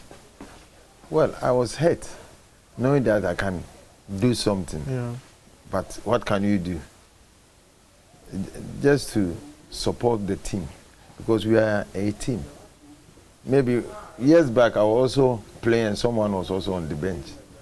That's true. You get me? Yeah, that's true. So when their time comes, and that is when I even didn't want to play for the national team again. I just went off. I stopped at 92. You never wanted to play for a national team again after 92? No, after 92. Whether I don't want or they will not call me, it's also another thing. But I didn't want to involve myself again. Were you that hurt? The little name that I have, I need to protect it. And the time comes, you will fade out. And when the time comes, you need to accept it. Were you part of the politics of that 1982 AFCON? How can I be politics? No, I was not among. Because the politics we heard was that because Abedi was made captain, players of Kumasi Asante Kotoko were with Tony Yeboah and never wanted to give out their best for the team and all that. Were you part of the politics? Which camp were you? I said I was not part.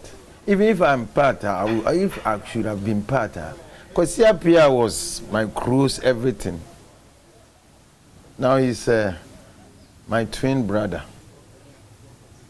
So, and he was injured, he was not on the field. Yeah. Both of us sat always on the bench. And so, if a politics, then I should do it for him. You should have done the politics for him. But I have a few more questions to ask, then we'll wrap up the conversation. You rose to become general manager of Kumasi Asante Kotoko. How would you describe that period?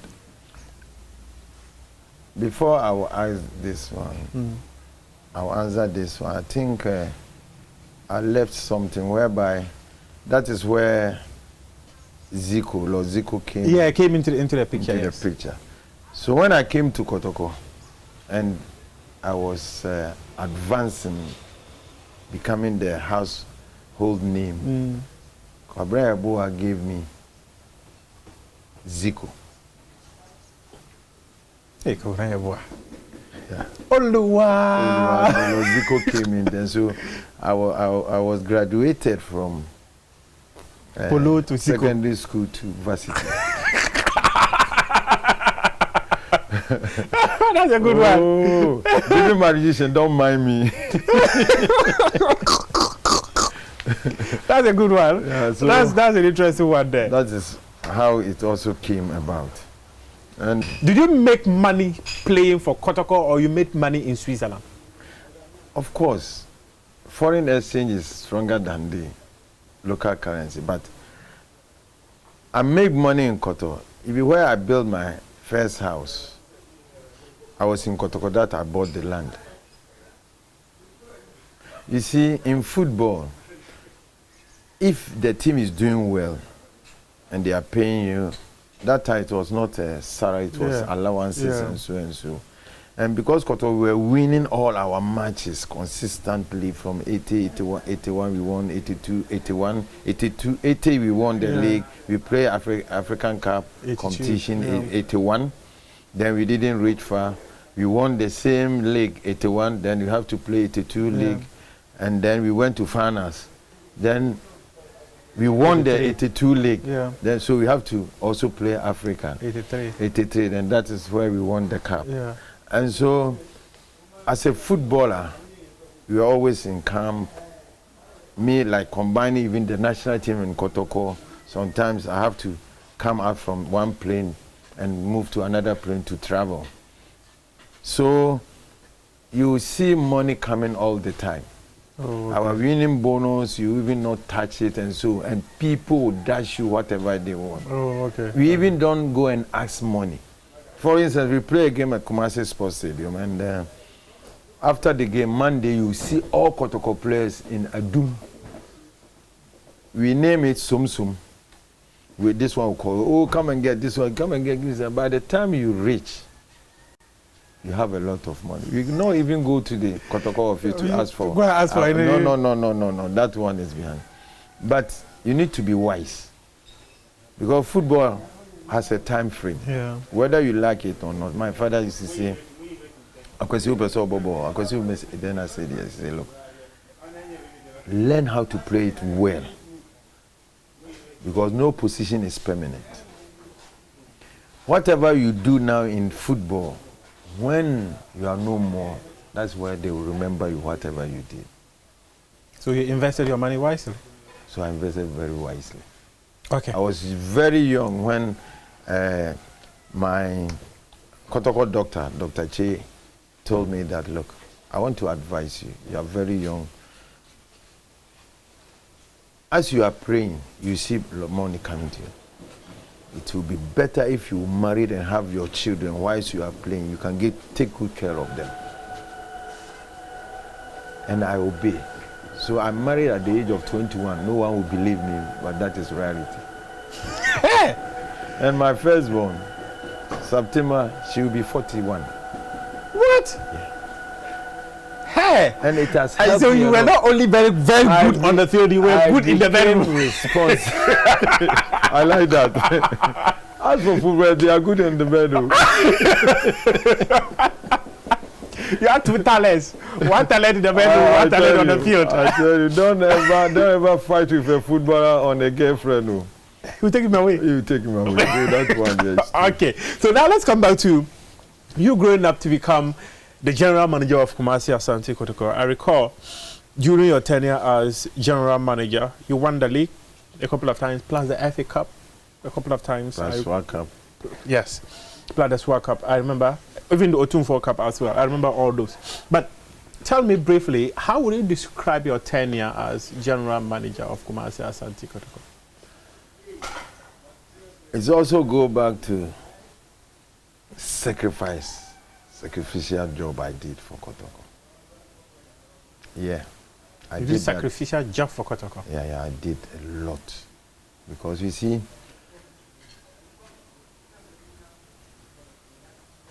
I took over from, even though I didn't know that it would happen, from Dr. Kiki Sapo. I was part of his management. I was a special advisor to him. Oh, okay. Yeah, so when he resigned, then Kotoko will be stuck. You have to wait. And so, Otumfo Osei the second. I salute you, Nana. Called me that said I should steer the affairs until they put the structures, which is the board and the management will come. So I did it for 3 months. I was rating with him, one-on-one, everything. Then came the board. Now, the board was given to me. My job description up to now was a question mark.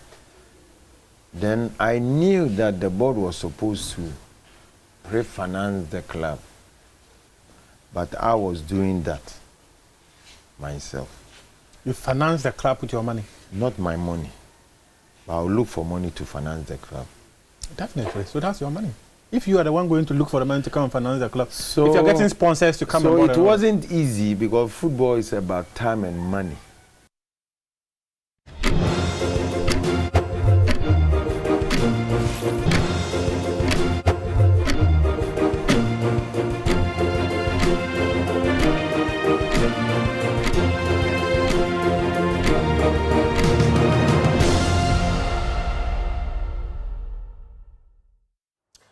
Ghana for Memamwachi. I salute all of you. Thank you for joining me for the last Blunt Thoughts episode of the year 2024. My name is Benjamin Akakwa, and it's a pleasure to serve you.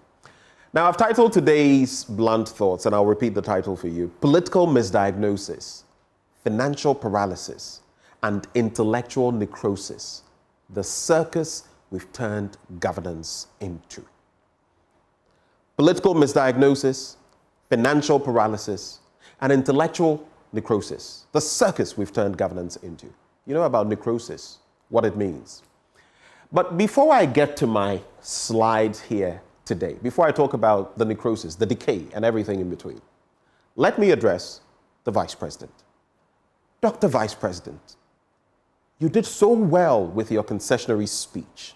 That was top class. It was both timely and apt in delivery. You have left me scratching my head, however. After I heard you speaking to your campaign's communicators just the other day and lambasting everyone else, but yourselves, for your loss.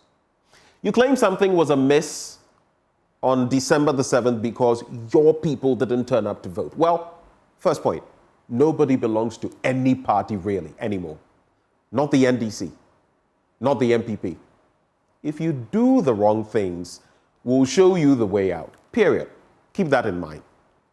Now, Dr. Vice President, my second worry is whether you and your team have really sat down to contemplate why you not just lost, but lost in such an ignominious, humiliating, and crushing manner. Look, I've had a number of your party communicators come here and speak, and I'm beginning to wonder. I hear you blaming anyone and everyone but yourselves. Your diagnosis is very wrong. And so, just as in a medical setting, whatever medicine or curative remedies you proffer will not work because you have misdiagnosed the real problems. I heard you congratulating your communications team. All well and good. But let's face it, a lot of them in there were a great part of why you lost, sir. Their swagger, their arrogance, their peddling of falsehoods, and attempting to force it down the throats of Ghanaians who proved clearly not to be as gullible as they imagined. If you don't see that, then there's a huge problem ahead of you. Now, you also claimed your communications team were fighting some sort of losing battle because the media, we, were supposedly in the camp of the main opposition, NDC. Let me ask you a few things, respectfully. Do you realize how many media entities from TV to radio and even newspapers spew NPP rhetoric and sometimes pure propaganda on a daily basis? Do you know? Have you contemplated, and I was a part of this, the sort of scourging and aggressive criticism the media brought to bear against the NDC in 2016? I was a part of it, and the outright impact that had on the current president and you securing a winning ticket that year. Were we NPP then for doing that? No. The same way we are not NDC now for pointing out this administration's ills. If you do not see that, and if you're rather blaming your purported supporters for not showing up when it counted the most, and also pointing an accusing finger at the media, then we thank you. Sincerely. Obviously then, it would imply your team has many more lessons to learn. That's free advice, and yes, you're welcome. Now that that's off my chest, let me move on to my substantive issues this morning. And that takes me to my slides. That's why I was talking about financial paralysis, among others. So let's look at Ghana's economy. On the back of what has been said from the finance minister, from the president, that Ghana's economy is on a very sound footing, what they are passing on to the incoming administration. Dr. Richmond Etiahene, a banking consultant, has said, where we are, we're in serious trouble. The president-elect has a lot to do, even to stabilize the economy. If anybody can come and tell me that with these variables and indicators, the economy is strong, then I don't know which variables are being used. How can you describe a bankrupt economy as strong? And you see, you think about WIAC and other entities being owed, and it paints a certain picture, but I'll get there. Then you have the IMF on Ghana's recovery. You see, it's not rocket science. You can read between the lines. It says the gains achieved so far under the program, the current program, are fragile, and there is little room for complacency. Key word here. No room for complacency.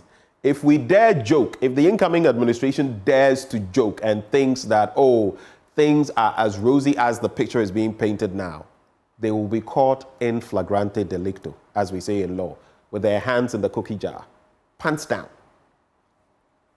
No room for complacency. Next slide.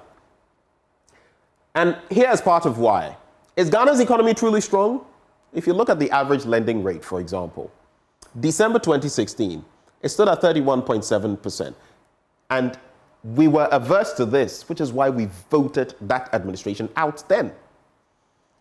The 2024 latest Bank of Ghana update shows that it's at 30.8%. But if you look at other dynamics, inflation, and other surrounding matters, if you go to the bank now for a loan, it tells you, are we really on strong footing?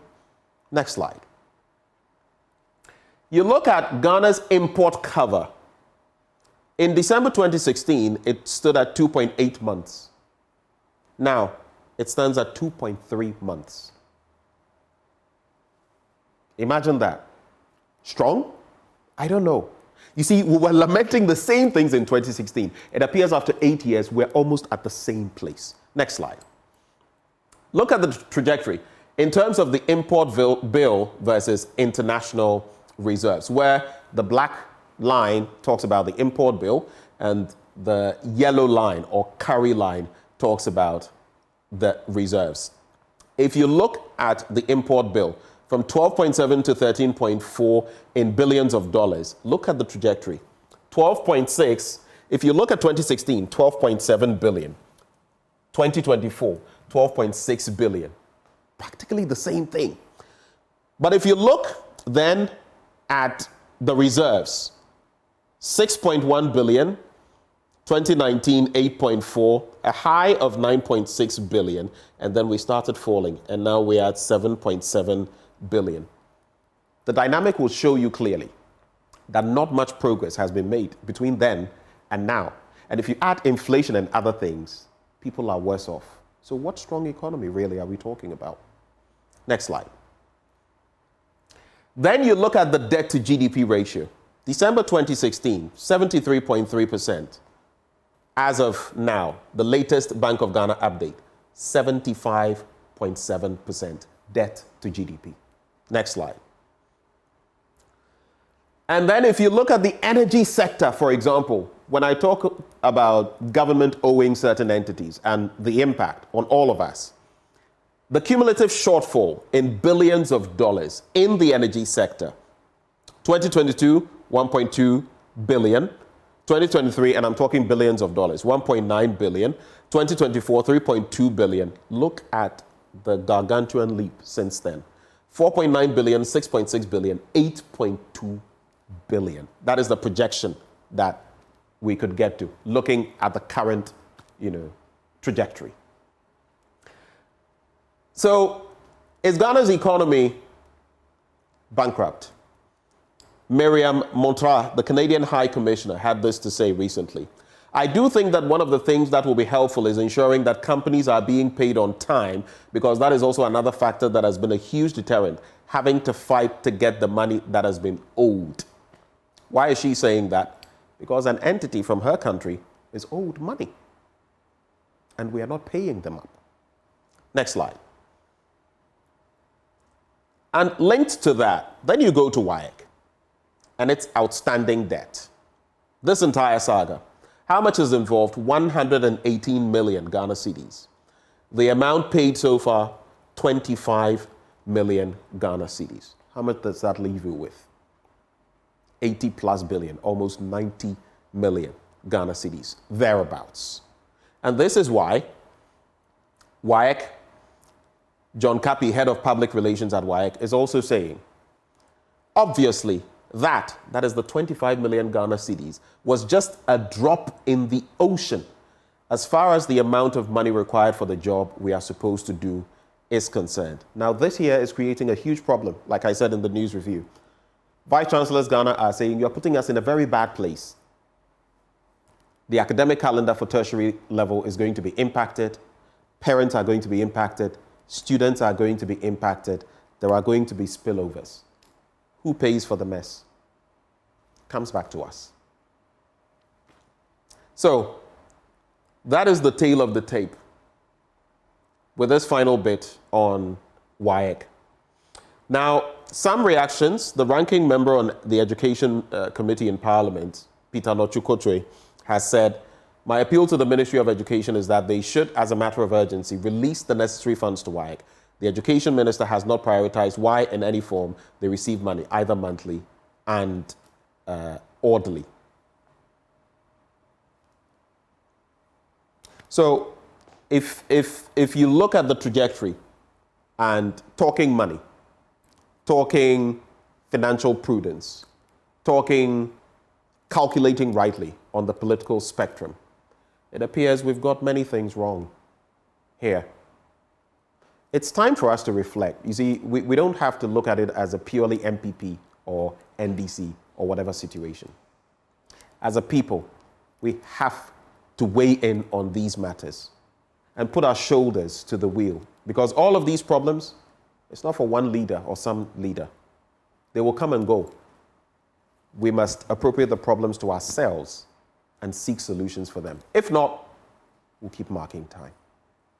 Ghana 4, this is the final installment of Blunt Thoughts for You served this year, and we can only wish the very best for the incoming administration and for Ghana going into the future. My name is Benjamin Akapo. Thank you for a beautiful year of working together with you. Thank you for watching.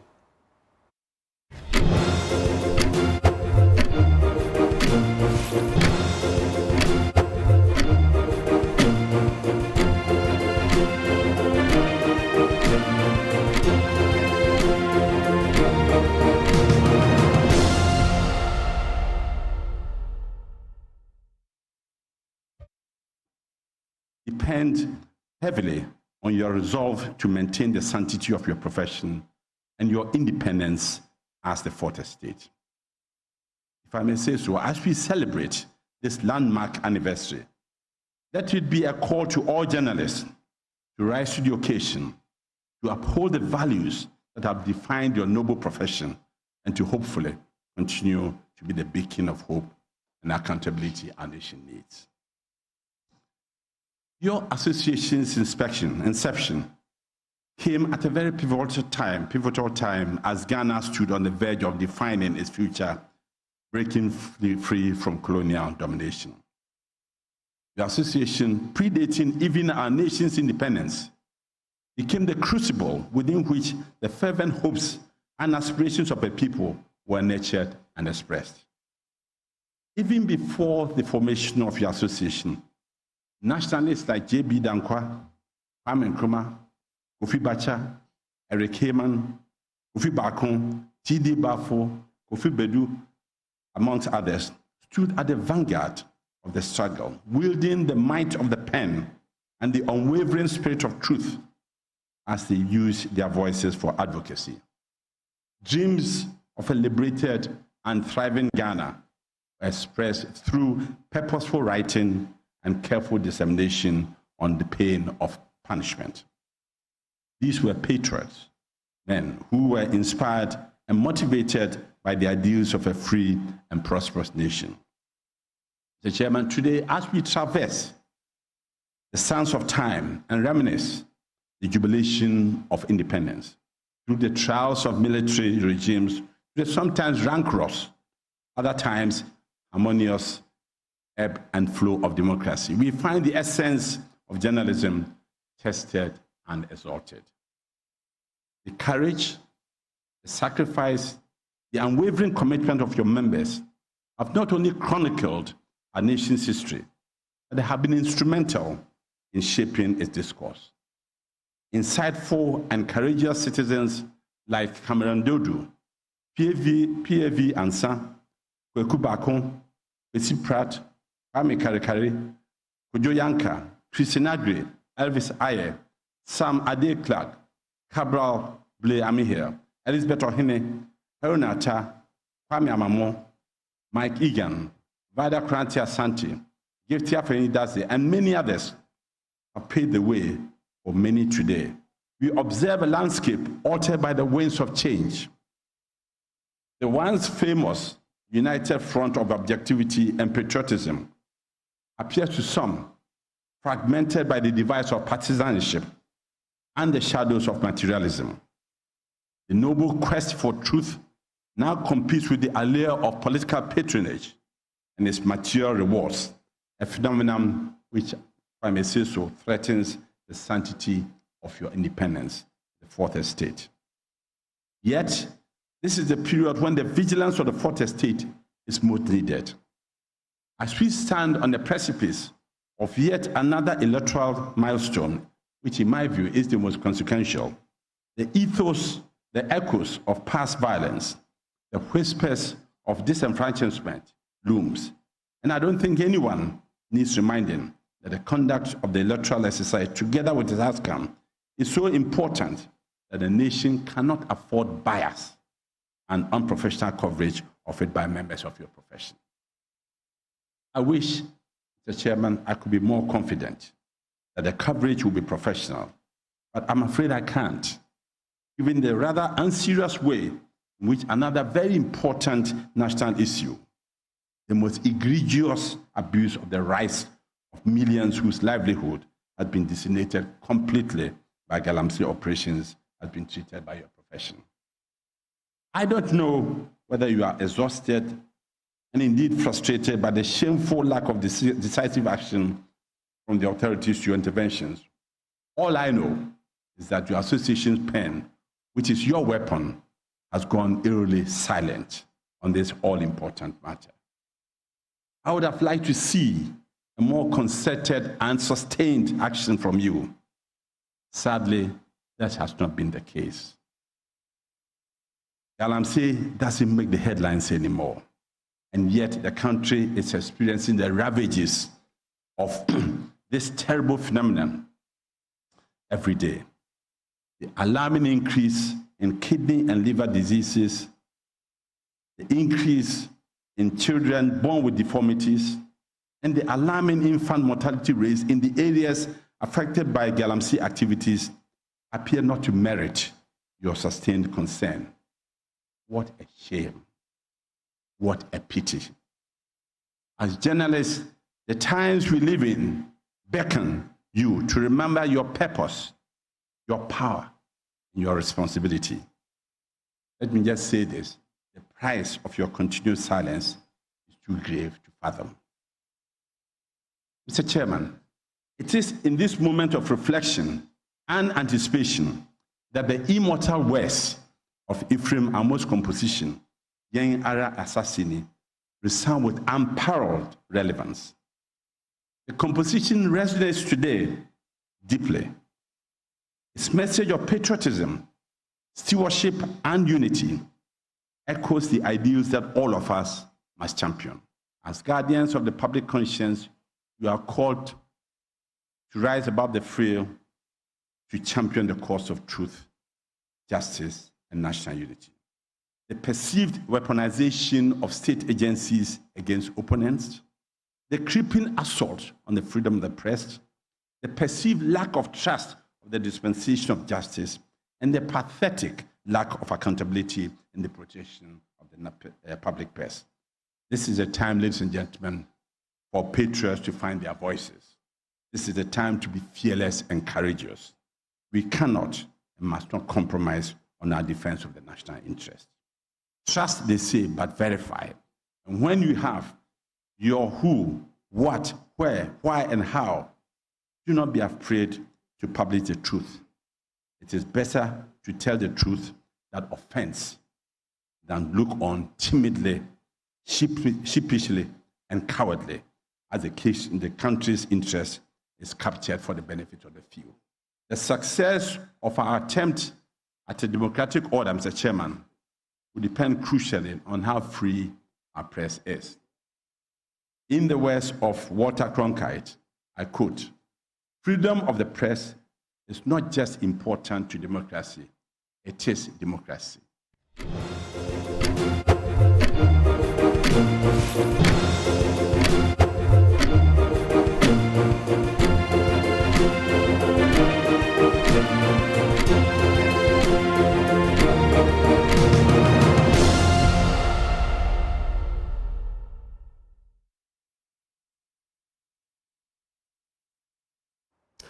Thank you for staying with us. This is the AM show. And to kickstart our big stories this morning, we're throwing the spotlight on the fourth estate. I'm talking about the media. How we fared this year. How we enhanced the quality of an institution that has survived some 75 years and counting. And this morning, I'm particularly pleased because I have my seniors here that I'm going to be sharing the same platform with. Israel Laya, he's a broadcaster and executive head, Influencer Africa. There's also Martha Aqua, editor at Doom TV. She'll be joining the conversation. There's Mercy Ajabeng, communications specialist and gender advocate. And via Zoom, we're joined by Suleiman Brahima. He's Executive Director, Media Foundation for West Africa. Thank you all for joining the conversation. Let me start with Suleimana on Zoom, just to be sure that he's on with us and that he can hear me. Mr. Brahima, good morning. Good morning. Good morning, Ben.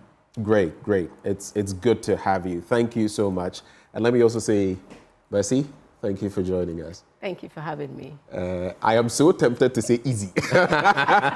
No one, by the way, calls him Israel over here. We all call him easy. Yeah. Good to see you. Good to see you too, Ben. And good to see you too, Mercy. You know, Mercy used to be with us. Yeah. Well, she used to be with Multimedia. I'm saying Mercy used to be with us. So the bigger umbrella. And good morning to Suleimana too. Yeah, good morning, Sule. Let me start with... Right. Let me start with you, Mercy. They say ladies first. If you reflect on 2024, the media, and everything in between, what would be your general reflection of how the media has fared? The good, the bad, the ugly. The perception, and everything in between. Just brief comments on those before we situate the conversation further. I think that given the background the Ghanaian media has operated within, the challenges, the limitations, and all the other things, I think the media has done well. There have been a few infractions, but generally, I think that the media has done well in terms of innovation, taking the challenges and thriving, particularly if you look at the election coverage. I think the media has done well. There have been a few hitches, but generally, I think that, I mean, given the environment we have operated in, the challenges, the limitation, particularly attacks on journalists or media professionals, and all that has happened, I think that the media has done well, though there's room for improvement. Israel? Well, I would say there's a lot of room for improvement.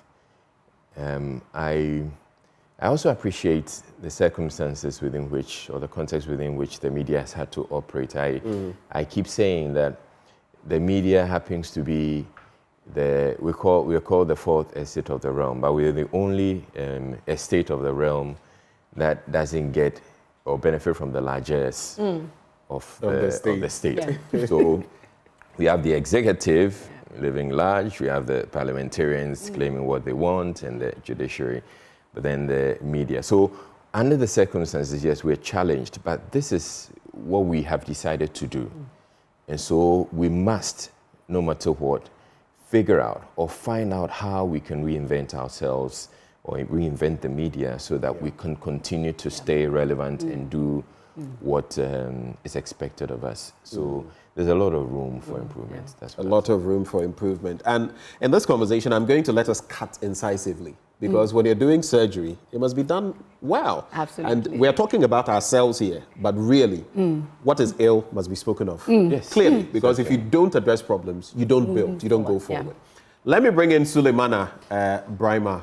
Sule, Mr. Brahima, what would you say? How would you say the media has fared in this year, 2024?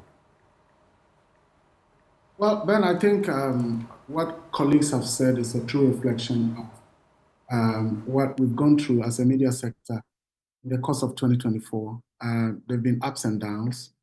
In terms of the environment around freedoms, things have not been so smooth. And therefore, you can understand when a lot more critical journalism is not being done.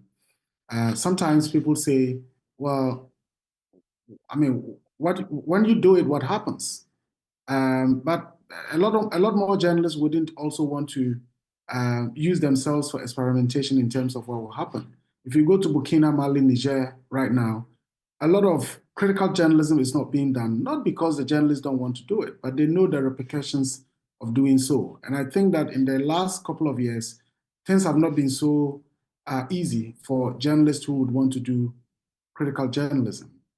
In terms of the regulatory space, the RTI law continues to be underutilized by media, and I think that a lot more can be done. The Commission has been quite assertive, even though, yes, on a number of occasions, there can be frustrations here and there. But of course, before the RTI law, we were doing investigative journalism, and the law basically came in to enhance what we were already doing. So whatever little that the law would add is something that we must tap into. And I think that we are utilizing that. Still within the regulatory space, I think that we've seen, for example, a recent development where courts are granting ex parte in terms of what I would call pre-publication censorship. Somebody runs to court to say that there's a story to be done about me, and I need the court to stop the media house from doing that, and the court grants that. That for me is quite weird, but we've seen that happen. The economics of the media remains quite a difficult one, and that's a global problem. And so we need to also appreciate the little that the media are able to do, or journalists are able to do, because they do that sometimes without budget. So the economics of things is quite a complex and a difficult one. And then, of course, the terrain continues to change. Relevant skills in the past are becoming quite obsolete, and new skills have to be developed all the time, especially within the context of technology. And so in terms of capacity of our journalists, there's still a lot more to be done. Other than that, I mean, the coverage of elections, as a colleague has already mentioned, I think that the media did a fantastic job in the last elections within difficult circumstances. At some point, there had to be a battle to get the EC to grant more accreditations or to open up the accreditation process. It takes a lot of resources to be able to deploy, and even within the economic constraints, we saw media houses such as Multimedia doing a great and a fantastic job on covering the elections. So I think that generally the media have done quite well. Thank you, Suleimana. Let me come into the studio now. Martha Krenzel-Akwa is head of news with the Adom Brands. Hello. Thank you for gracing us with your presence. Thank you. We're assessing the media, and we're asking, how have we fared in 2024? From where you sit? We've done very well. The media, I will actually congratulate every member of the press in Ghana because we set a standard for ourselves, and I think we've outdone ourselves this year. Being an election year,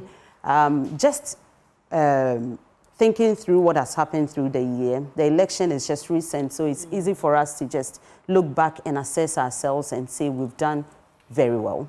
But if you go a bit into the year, let's say around October, with the Democracy Hub protests and how the media covered it, you saw the media moving from just covering to, at a point, advocacy.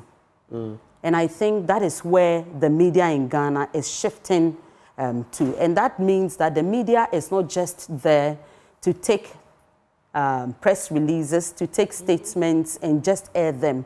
The media is probing more. The media is asking questions. For instance, when the police made some arrests, media asked questions about why, because they have the right to protest and all other things. So I think, if you ask me, we've done so well that we need to be commended. There's room for improvement, but looking at what we've done over the years, this is our best for me so far.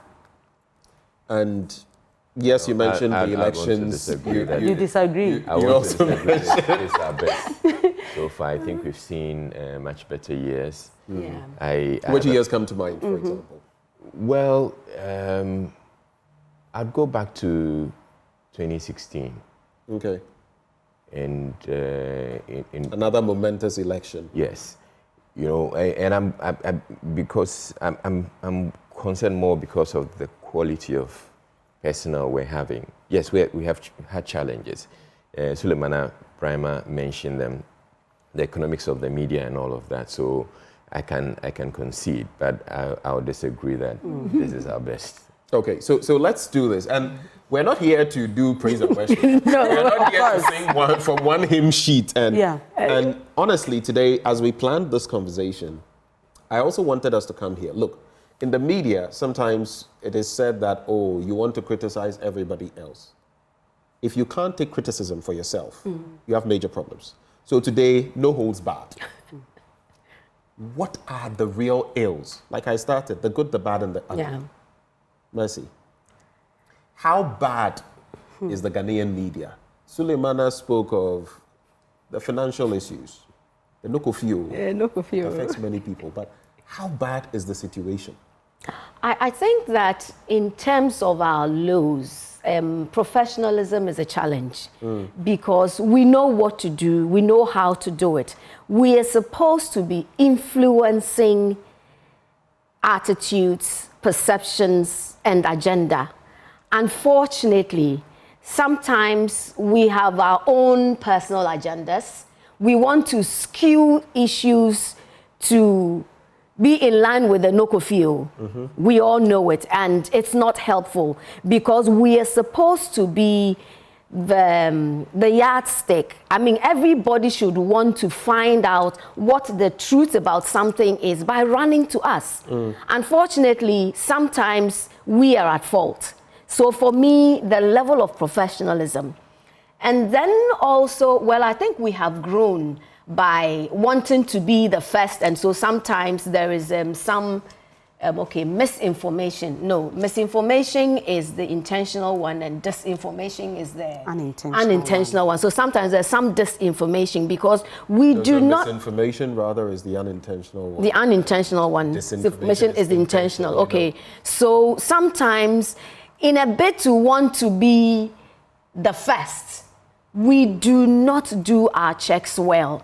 And I'll quickly run to how Emmanuel Dogbevi of the Ghana Business News was able to call out the Chef Smith issue.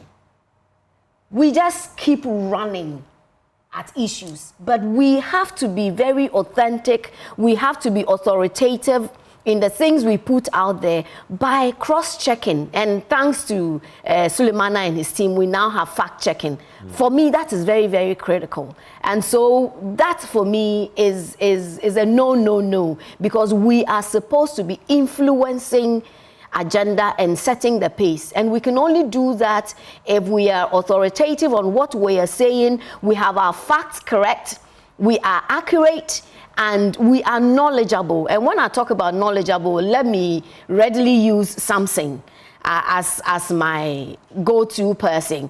I mean, he will, Samson Ladi, he will, I mean, in the past few months up to the election, and even recently, how he took time to break down the illegality in the recollation of that's what I'm talking about. We must have our T's and our I's dotted and crossed so that when you speak, people know that whatever you are saying is very authentic because you have the knowledge, you have done your past checks. So that, for me, is a challenge. Right. Israel, we are meant to be gatekeepers, like she said, so that information comes through, like with the chef situation. In fact, it was an embarrassment for the media generally, and maybe a wake-up call. But as gatekeepers, there are challenges. I'll go back to the financial bit. They say he who pays the piper calls the tune. And we've seen a lot of those machinations. But on the other end of it, if you talk of low professionalism that she mentions, if you pay less, you will get the product for what you're paying for. How do you weigh in on these? I would want to look at it this way. It's about how long people experience is lacking in the media. Because people don't stay in the media for long because they say it doesn't pay. So people come in, and they would work for a while, maybe 2, 3, 4, 5 years. And they're like, okay, I've established enough contacts. It's time to use these contacts to move on to other things. And then they move out of the media. So stopgap measure. It's a stopgap measure for many people. People come in, they want to get some fame, and then, after a while, they get their connections, and then they move on. What this does is that we're always left with people who are inexperienced. And for me, I would say that we should be moving, or we should find a way of retaining some people, some experience in the media, so that people would stay on a lot longer. They would have, built themselves, acquired enough knowledge in certain areas they have specialized. And so when issues come up, we can refer these issues to these people. So having desks in the newsroom, energy desk, political desk, and all of this. And these people, these desks must be manned by people who have stayed in the media for a long time and have experience, and who they can, if anybody or any politician approaches them or is going into an interview with these people, the politician comes prepared, well prepared, and knowing that they can't just spew anything at all.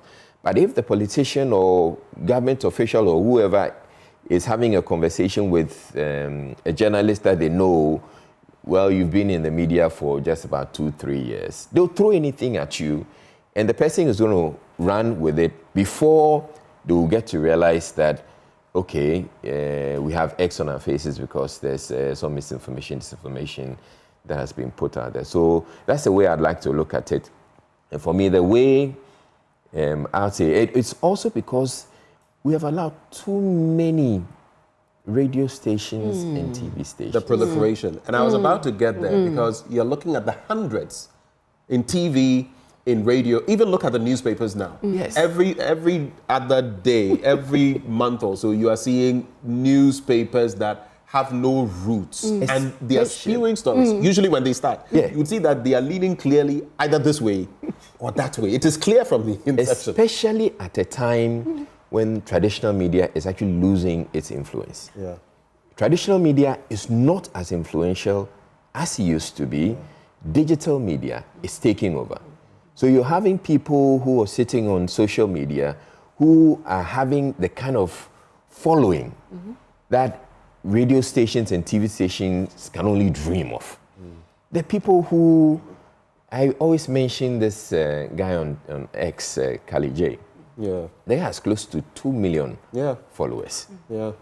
Okay, and during the elections, he ran a 24-hour thing that had close to like he had more views than he had more views than traditional media. And you see, it was funny. So it was interesting. So it's gotten to a point where we really need to assess our roles and see how we can consolidate, probably, so that we can continue to stay relevant.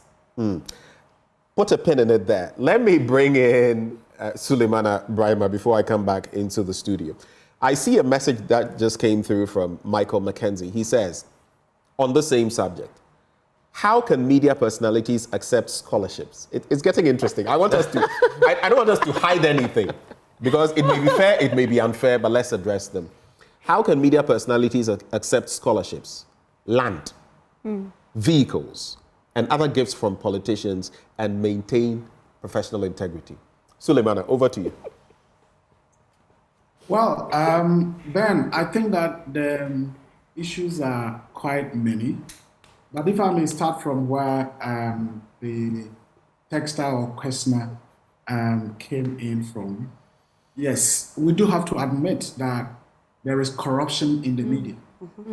And of course, the media's role includes fighting for accountability, transparency, and all of that. And that means that we have an anti-corruption responsibility.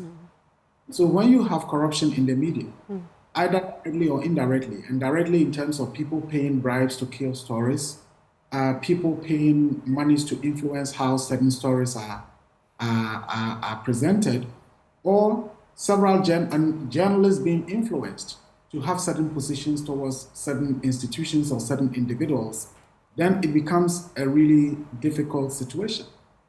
But that also leads me to the point that was already being discussed in terms of the economics of the media and how far people are willing to stay and sacrifice within the media ecosystem. It is true that people are not being paid. There was a time when we did some, rounds across the country, and in many parts, apart from Accra, you have journalists, or we had journalists who were working maybe sometimes for 6 months not being paid. And that's even talking about, maybe if it were today, about 800 CDs or 900 CDs. And even that is in arrears for some 6-7 months. Suleimana, pause for me. I want us to do a quick roll call. Hold for me. I want us to do this. What he's talking about, where you've been in, and we are not talking about here, okay? Yeah. But I know in our past, at some point, we may have encountered what he's saying. Yeah. I just want to do a quick roll call. Has that happened to you before at some point? Yes. Has it happened No. to you before? No. No. Lucky you. Has it happened to you before? Never. Okay. It's happened to me before. Suleimana, has it happened to you before? No, because I used to be in the mainstream media years back, and I think those days were really better. But that's the reality. And so you would ask yourself, how do these people who are practicing or who are working with these organizations survive? Yeah. They're not being paid, and every day they come to work. They go and cover the press conferences and so on and so forth. And to a large extent, what is happening is that these people are basically dependent on gifts. You know, so the regional minister or the DCE or that CEO, or there's a press conference, and they go and they get some, you know, little money here, little money there. And basically, that is what they are surviving on. So the other point is, why would people put themselves in that situation? The response would be, so if I quit, what am I going to do? Because there are no jobs out there and all of that. And so it's quite a difficult situation. Of course, there are those who have just made themselves political PR journalists, and we everything bad in a particular government or a particular party, they would come to justify it in a very shameless manner. Everything good in a particular political party, they either see it or they don't see it, depending on their allegiance, and they do so in a very blatant and in a very shameful manner. We know them. We know them, you know, as we are practitioners. And Ghanaians know them. You cannot take the people for a ride. No. Even if they say they follow you, they know where you stand, and sometimes they just follow you because of that bias that they have. So that's also real. But I think it was Israel or you, Ben, who mentioned the numbers of media outlets. Yeah. I think the two institutions that have failed us so significantly have been the National Media Commission and the National Communications Authority. Now, as a country, we have failed over the years to sit down and reflect about the fact that the media are so crucial for our democracy, the media are crucial for our development, and therefore, what kind of media ecosystem must we have for ourselves? We have failed to do that. So when the Constitution says, for example, the National Media Commission shall take all appropriate measures to ensure the highest journalistic standards, it is not just about capacity building. It is not just about, you know, calling people out and so on and so forth. It is about what kind of regulatory environment must we have? What are the ideal numbers of media organizations that our economy can sufficiently sustain so that journalists are paid well, owners are making profits, journalists can become independent, good journalism can be funded because it costs money to do good journalism. So people say, well, journalists are not doing too much, journalists are not now doing, they are just doing, he said, she said. That's the easiest to do, that's the cheapest to do.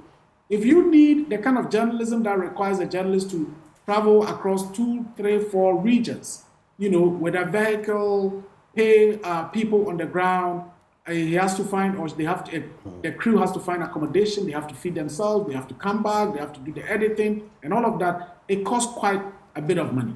Right. And yet, we just opened up the space to politicians. And the politicians grab these frequencies, not for the business of journalism, but for the purpose of political propaganda.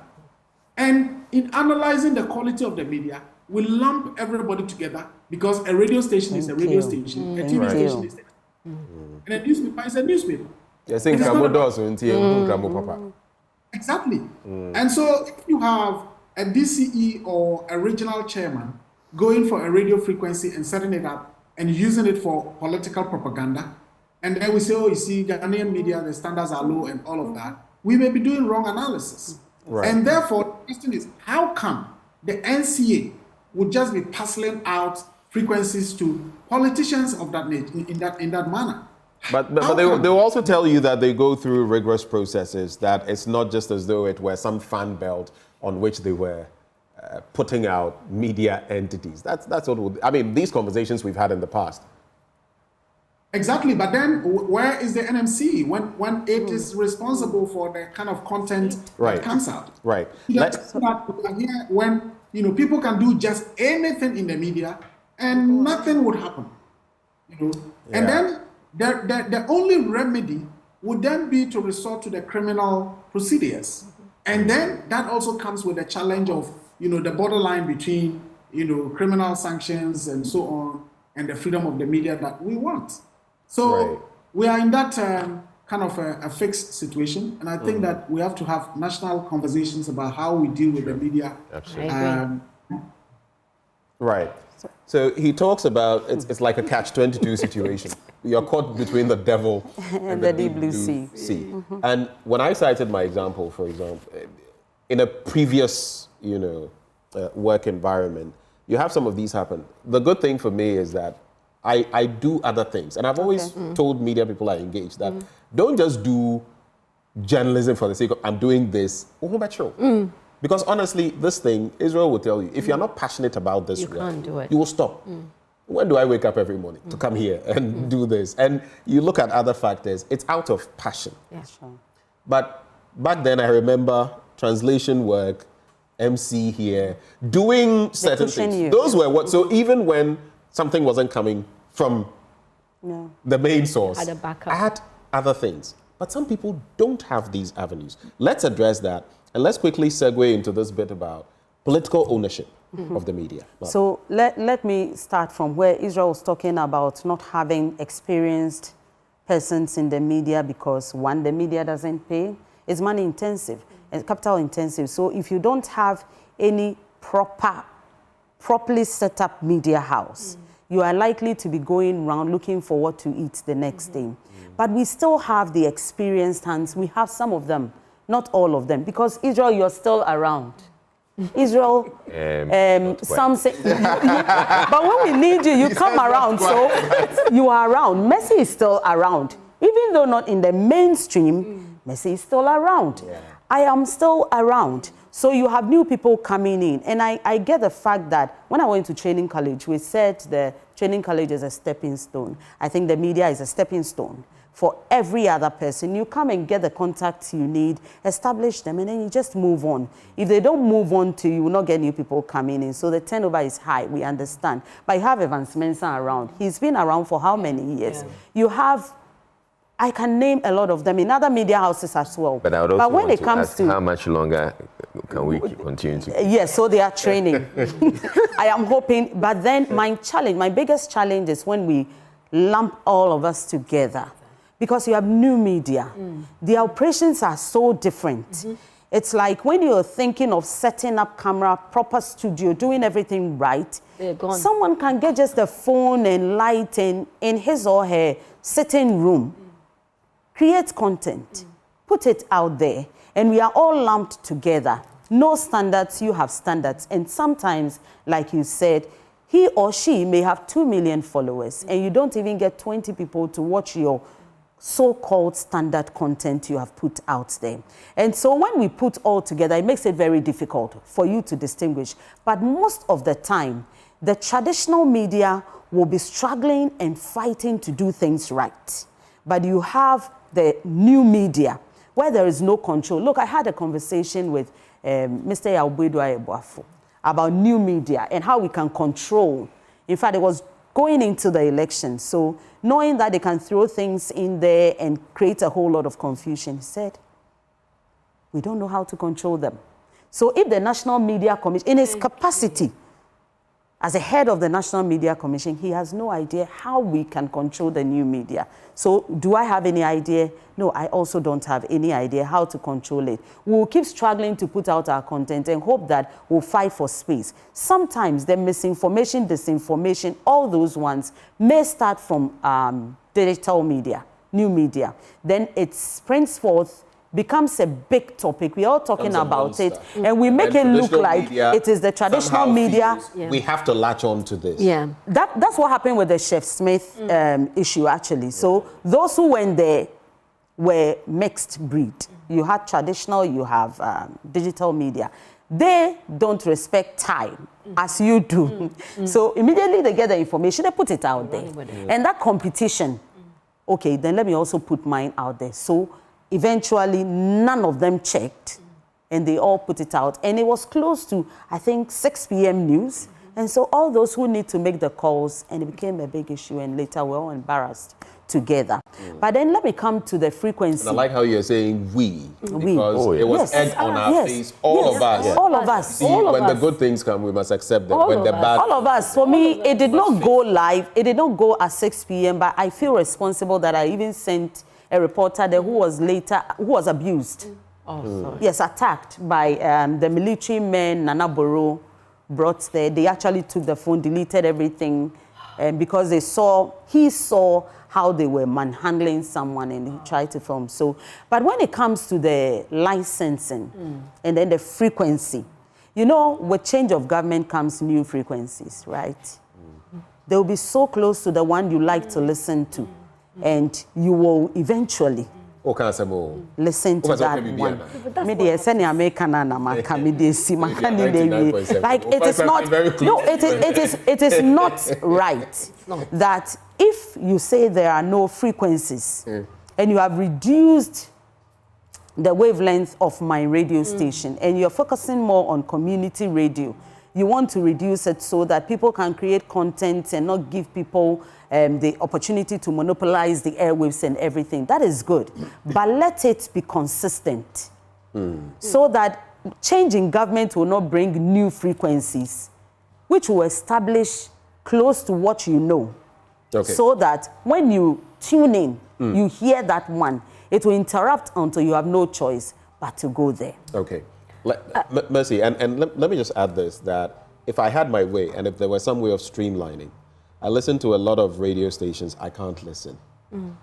I think if we did the proper surgeries, some radio stations wouldn't even be operating. TV and even newspapers wouldn't be allowed. And sometimes when you talk about Rwanda and some of what they do, you know, they have this thing on churches, for example. They are regulating churches. So some of the things you see here in prophecies and the rest, you try it. You will see something small, you will never go back there. I don't know how we can deal with this hydra-headed monster. Do you have an idea? I think that the National Media Commission must rise up to its responsibility. It has failed us woefully. And for me, if you look at what it says its core mandate is, it's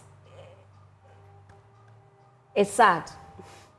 It's sad. The National Media Commission must rise up to its responsibility. I mean, within the election, I saw some collaboration that it had with the National Peace Council and other things in the monitoring. That is a beautiful thing. But that for me is only a project or an aspect of its work. But no, it was real. I mean, monitoring, what do you call it? Timely response, or I mean, reaction to some things. But that for me is only an aspect. And election is 4-year cycle. I want the National Media Commission to get up, sit up, get us the broadcasting bill, be able to, you know, put in the checks and the balances and defend and protect journalists and media personnel, so that the journalist who is going all out to speak to power is assured that whatever I am doing, I'm getting some results. Already the job doesn't pay. It takes passion. And so if out of my passion and my commitment, I am getting some results, I am bringing out issues to address corruption and other things, I should at least be given my flowers. And this should be done by the National Media Commission. And as for the NMC, virtually the same. NCA, virtually the same. They have failed us. And that is why we have the situation we have, because really, I mean, talking about the situation, the Rwandan situation, it has been done somewhere. Why can't we do it? It takes the political will, the determination and the decision to say that I am doing this, this is my mandate, and I want to deliver on it. Now, on the new media, I mean, whether we like it or not, it's here with us. And we need to be innovative. We need to rise up. Sometimes I get heartbroken when I see how they quickly throw things out there, and traditional media is trying to, ensure that I's are dotted, T's are crossed, and before you are aware. And so we need to learn, we need to be innovative, and traditional media also has to move. Remember Convergence? When it started, there was so much whatever about it, but then it paid. It's the same way we have to look at this. And now I think the traditional media is doing very well because every traditional TV or radio also has the new media to go with it. We just need to involve more of the young people. I mean, they are swift and fast. They're very swift and fast. Israel's children. They're very swift and fast. So he has a bunch of them. We need to. I enjoy working with them because when you are now thinking of what to do, they're already, the Gen Zs, they are there. So we need to have this integration where we don't see them as empty heads. You don't know anything. No, they do know things. They are swift, they have content, and they know how to get people to follow them. They have a different work attitude. A different work attitude. And that's what we need to adopt for new media. We need to. So not pushing them away. No. We need them. We need them. They have something. They also have something. So we need to have that, yes, and just move on. But Suleimana, on the back of a lot of what has been said, there's talk about the NCA, the NMC, GIBA, the Ghana Independent Broadcasters Association. There's even the GJA. Martha made mention of a word, standards. Do we have standards? And if we don't, how do we lift the bar to the point where we ought to? Suleimana. Well, I think that standards we do. Compliance is the issue. Over the last few years, I think within the administration of the current leadership of the GJA, I think that they've done quite a lot of work, both in terms of upholding press freedom, capacity building issues, and all of that. And I think that is the best that they can do. The GJA is not a regulatory body. It is at best, it is at best a self-regulatory mechanism, same as GIBA, which is an association of the industry. It can do self-regulation, but certainly it doesn't have the power to regulate as a national or a constitutional body. The institution that really has the constitutional backing is the National Media Commission. It tried in 2024 to introduce LI 2224, which was the content standards, LI. And it certainly contained certain provisions that we all spoke against. So GIBA took the matter to the Supreme Court because it was going to have issues around censorship, issues around criminalizing certain aspects of media offenses. And the Supreme Court sided with GIBA and said, no, there are provisions within this LI that basically is about bringing back criminal libel behind the back door. And so essentially what the Supreme Court was saying was, well, you need to remove these particular provisions within the LI and essentially have it relayed in Parliament, and within the time frame that LIs are supposed to be in Parliament, it becomes a law.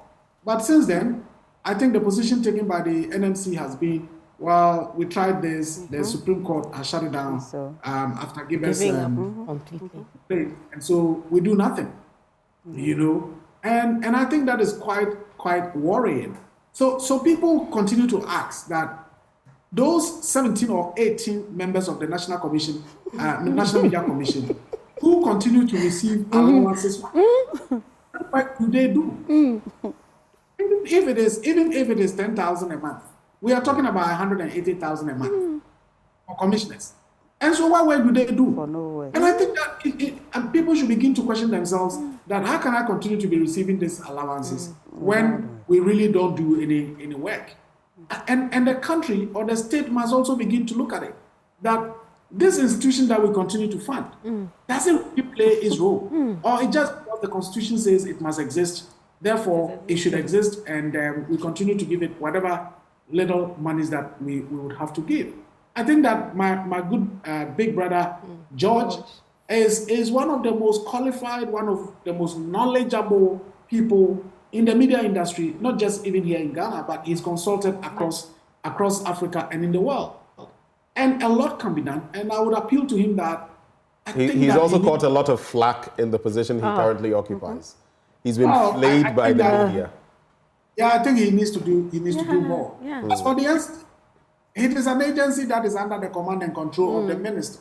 So if you have a very bad sector minister, you are likely to have the NCA implement certain bad policies, such as a closure of some pro-NDC radio stations in the lead up to the 2020 elections. I think if we had a minister who was opposed to that, it wouldn't have happened. But we had a minister who was basically throwing her weight about, talking about sanctions and impositions of that and so on and so forth. And the NCA essentially implements those directives. And I think if we have a minister who says, look, we need to reform this sector, and therefore we need to have, let's say, a national conversation about the allocation of frequencies, so that we don't have a situation where somebody is 99.7, worked over the year 99.5 to have, and then somebody comes at 99.5. Can you imagine? All the implications and all of that. This is right. So a lot has to happen. Those who have stayed on, kudos to them, because it's not an industry that is well paying. And I always say to people who say, look, we must have a law about how much journalists should be paid and so on and so forth. And I say, let's be frank with ourselves.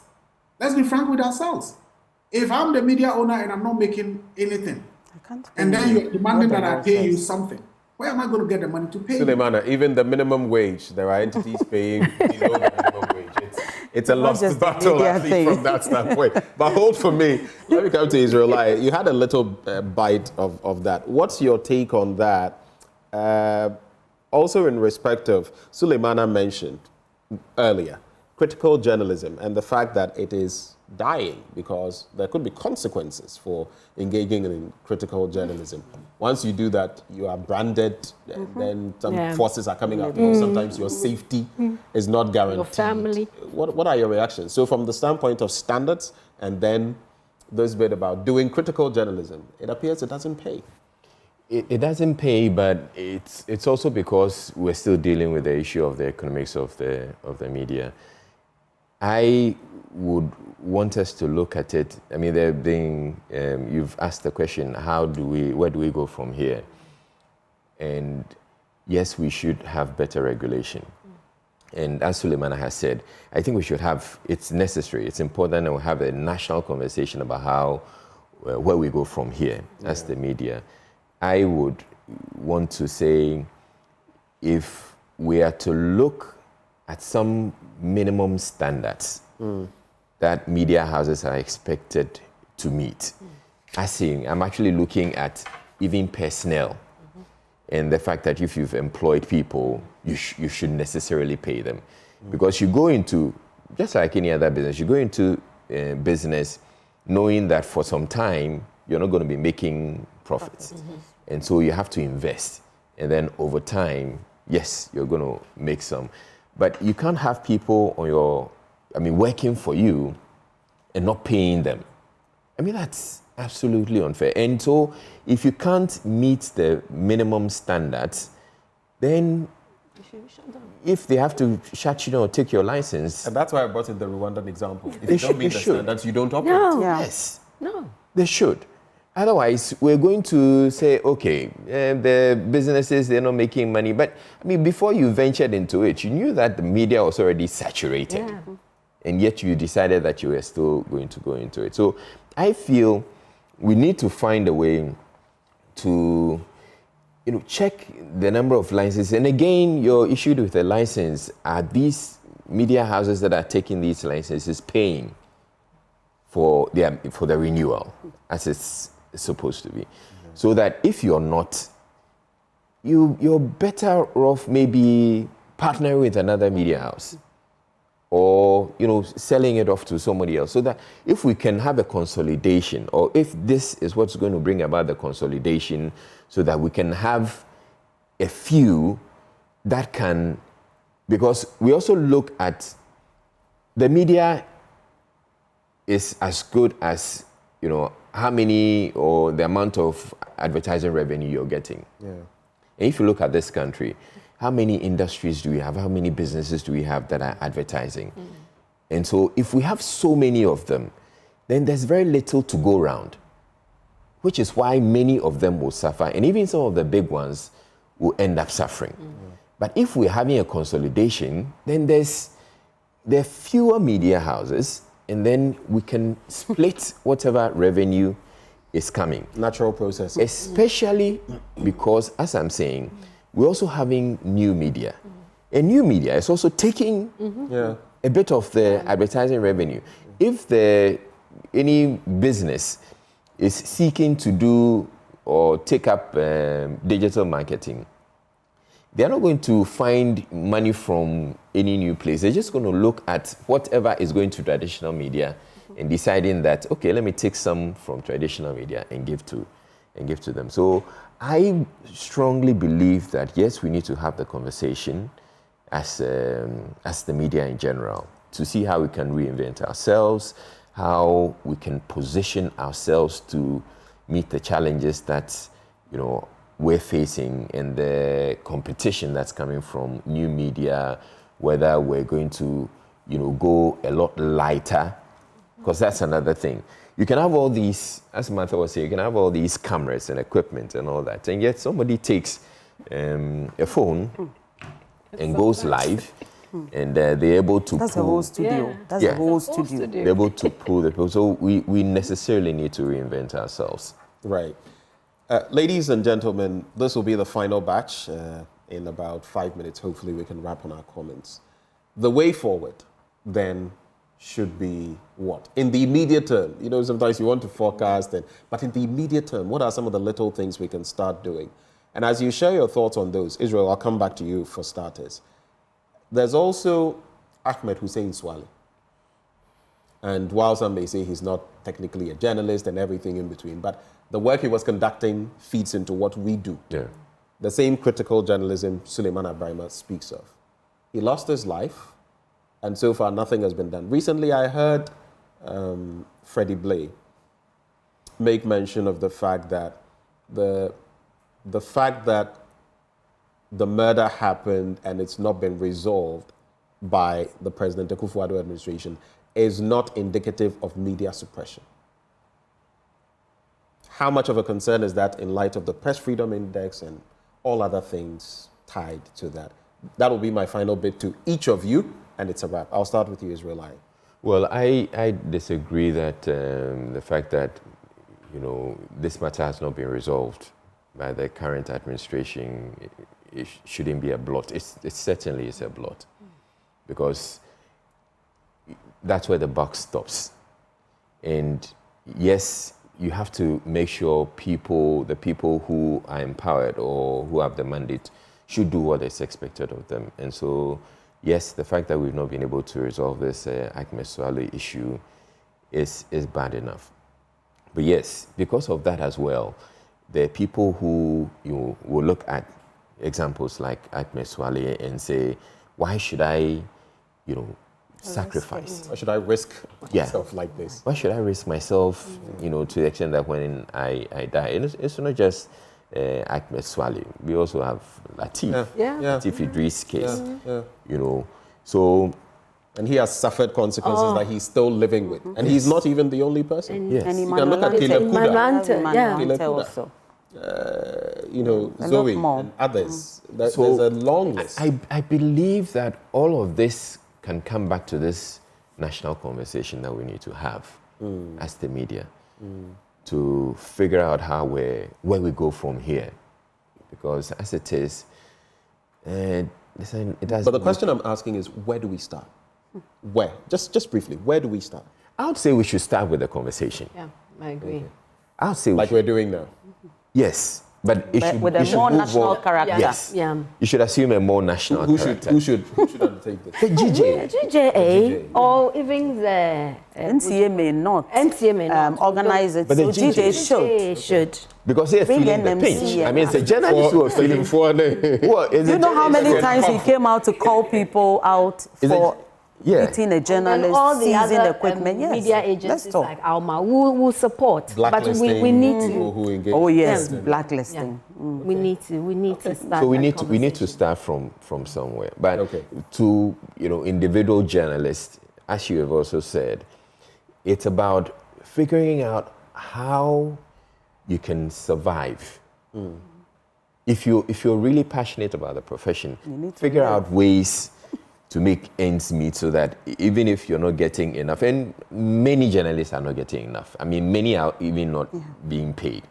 And then the many are not getting enough, it's not good enough. So find ways. I mean, there are ways, you know, and do other things, do other legitimate things. There are many legitimate things that I did. I think the question we should be asking is, if my salary didn't come this month, how would I? If you think along those lines and you have other skills and you're bringing them to bear, other skills, you will definitely make your way. So we have to make it a bit more bite-sized. I just thought through it, and I remember now that when I came out of school, I worked with someone, a newspaper, newspaper, somewhere at Domi under President Kufuor's era. And this man is an NPP man, so he set up the newspaper. It's Invader or one of those. You can avoid to actually, yes, I'll mention, to actually fight the cause of the government. That is how they start. So when you mentioned some of the media houses, the radio and other things that come up and you don't know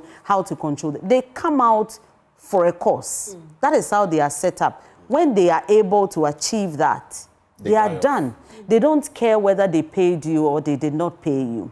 And so for these ones, you go back to the number of media institutions training people for this space. And so some of them will eventually find themselves there. And as much as you are having institutions that are not giving good training, you are going to have people who will not get to come here, and so they will go there. For me, you are doing this work, and you need to be alive to do it. You need to survive to do it. But in doing it, check your conscience. It's very necessary. I mean, if your moral compass, if your conscience is guiding you, you know that, I could get this, but Charlie, it doesn't align with my principles and, you know, the professionalism I'm supposed to exhibit. I will hit again on what Israel said. As far as the safety and security of journalists is concerned, the state or the government or the administration is responsible. And for me, the issue of Ahmed Swale is a blot. I mean, I think that we have failed journalists, and like he said, it doesn't encourage persons who are practicing and even those who want to, because you still see it in many different dimensions. I mean, all our colleagues who are, some of them will never recover. Some may have recovered. Some of them will never recover. They will never be able to be who they were. Israel mentioned Latif. Yes, he's still living with it. And for me, the state has failed, and so the state should not let it continue. We should put measures in place to ensure that it never happens. Justice is delivered, and consumers are being different as far as their consumption is concerned. We're going digital. And so let's all be innovative. Let's learn. And if you are practicing journalists, diversify. Don't concentrate on only this. Make sure that you apportion your time such that your other skills can bring you a dividend, and then you can do what you want to do. And speaking of the skills, also build yourself academically. Like, do stuff. You can't be stuck in this because that's where you imprison yourself. Suleimana, you have the final word and we're gone. Well, I would say that we are at this moment at a crossroads, and we need to have this national conversation as urgently as possible. And I think that our predecessors did a very fantastic job. So in 1993, just when we were going into the privatization of radio and television, there was a major national conference that was organized at Impact. And I would encourage all of you to try and read that document, where they brought experts together. Justice Afre talking about the legal environment. Professor Kwame Kakari speaking about something. PAV Ansah, the late PAV Ansah, you know, taking other aspects. And if you look at what Justice Afre, for example, said in the chapter regarding the regulation that is needed to ensure that we have the kind of media we need, it makes it so clear that the National Media Commission and Parliament do have a responsibility to ensure that the right frameworks are set up. in order to guide this industry. Otherwise, we're all going to be in trouble. This was in 1993. That's about 31 years ago. And we've done nothing about all the very fantastic recommendations that were made in this document. I think it is time we revisit this document and then plan for the future. Otherwise, we'll basically plunge ourselves into a very, very, very deep pit that will be difficult to really come up into in the future. I forecast that we could have had this conversation for 3 hours and still be talking. Yes. Unfortunately, time is not our friend. I'd like to thank all of you. One final bit. It has to do with our coverage of elections, and I think we need to relook at it, because now the political parties are taking polling station results and collating. We, as the media, would also have to take another look at that. We have to up our game. Thank you very much, Suleiman Abrahima, Executive Director, Media Foundation for West Africa. Thank you, sir. Israel Lai, our very own Easy, Broadcaster and Executive Head, Influencer Africa. Martha Krenzel-Akwa, Head of News, Adom Brands. And we also had Mercy Ajabing, Communications Specialist and Gender Advocate. When we return, we'll be looking at the petroleum sector, power, energy, everything in between. How have we fared in 2024? That conversation is up next on the AM Show. Do stay.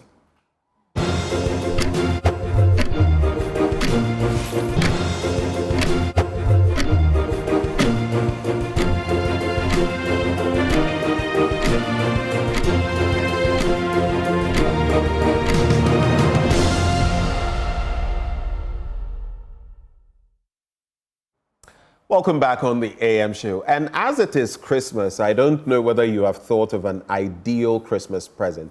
Make Syntex Tank the perfect Christmas present in all your homes. So, ho, ho, ho, this Christmas, gift a Syntex Tank to your family to give your family access to clean, potable water. Now, note that it's not just for Christmas. It's for a lifetime, right? So go out there, get your Syntex tank. You can call 0244-335-168 and we'll make it happen. This Christmas, don't make it rice. Don't make it oil. Make it a Syntex tank. Syntex tank, are strong, are tough. Now, as we cap off our review of different facets of our national life, we're focusing now on power and petroleum-related issues. How have we fared? What more is there to do? We have our guest joining us in the studio. He's an energy strategist and CEO at Eureka Energy Solutions. I'm talking about none other than Dr. Yusuf Suleiman. Good morning. Benjamin. And we are glad that you've flown all the way down from, is it Oman? Yes, from Oman. Wow. How is Oman? Great. Oman is good. Yes. It's good. Anyway. So let's get right down to it. Petroleum will come to. Sure. Let's talk about the power-related issues. But you see, you can't even decouple them, because when you talk about power generation, petroleum will come in in different ways, whether it's gas or whatever. But if I asked you to review the year on these fronts in Ghana in 2024, what would you say? What would be your review before we start? Yeah, so thank you very much for having me, Benjamin. It's been a tough year, just put it straight. If you come to the power sector, I believe we could have done better. There were a couple of issues that cropped up that I thought were avoidable, especially after we knew the problems, that are inherent in these sectors. And if you come to the power sector, generally, with the three value chains that we have, the generation, transmission, and distribution. Benjamin, they are so intricately linked that if you falter in one value chain, the cascading impact on the other value chains are dire. And so within the power sector, our weak link has always been the distribution sector, and I think we know it very well.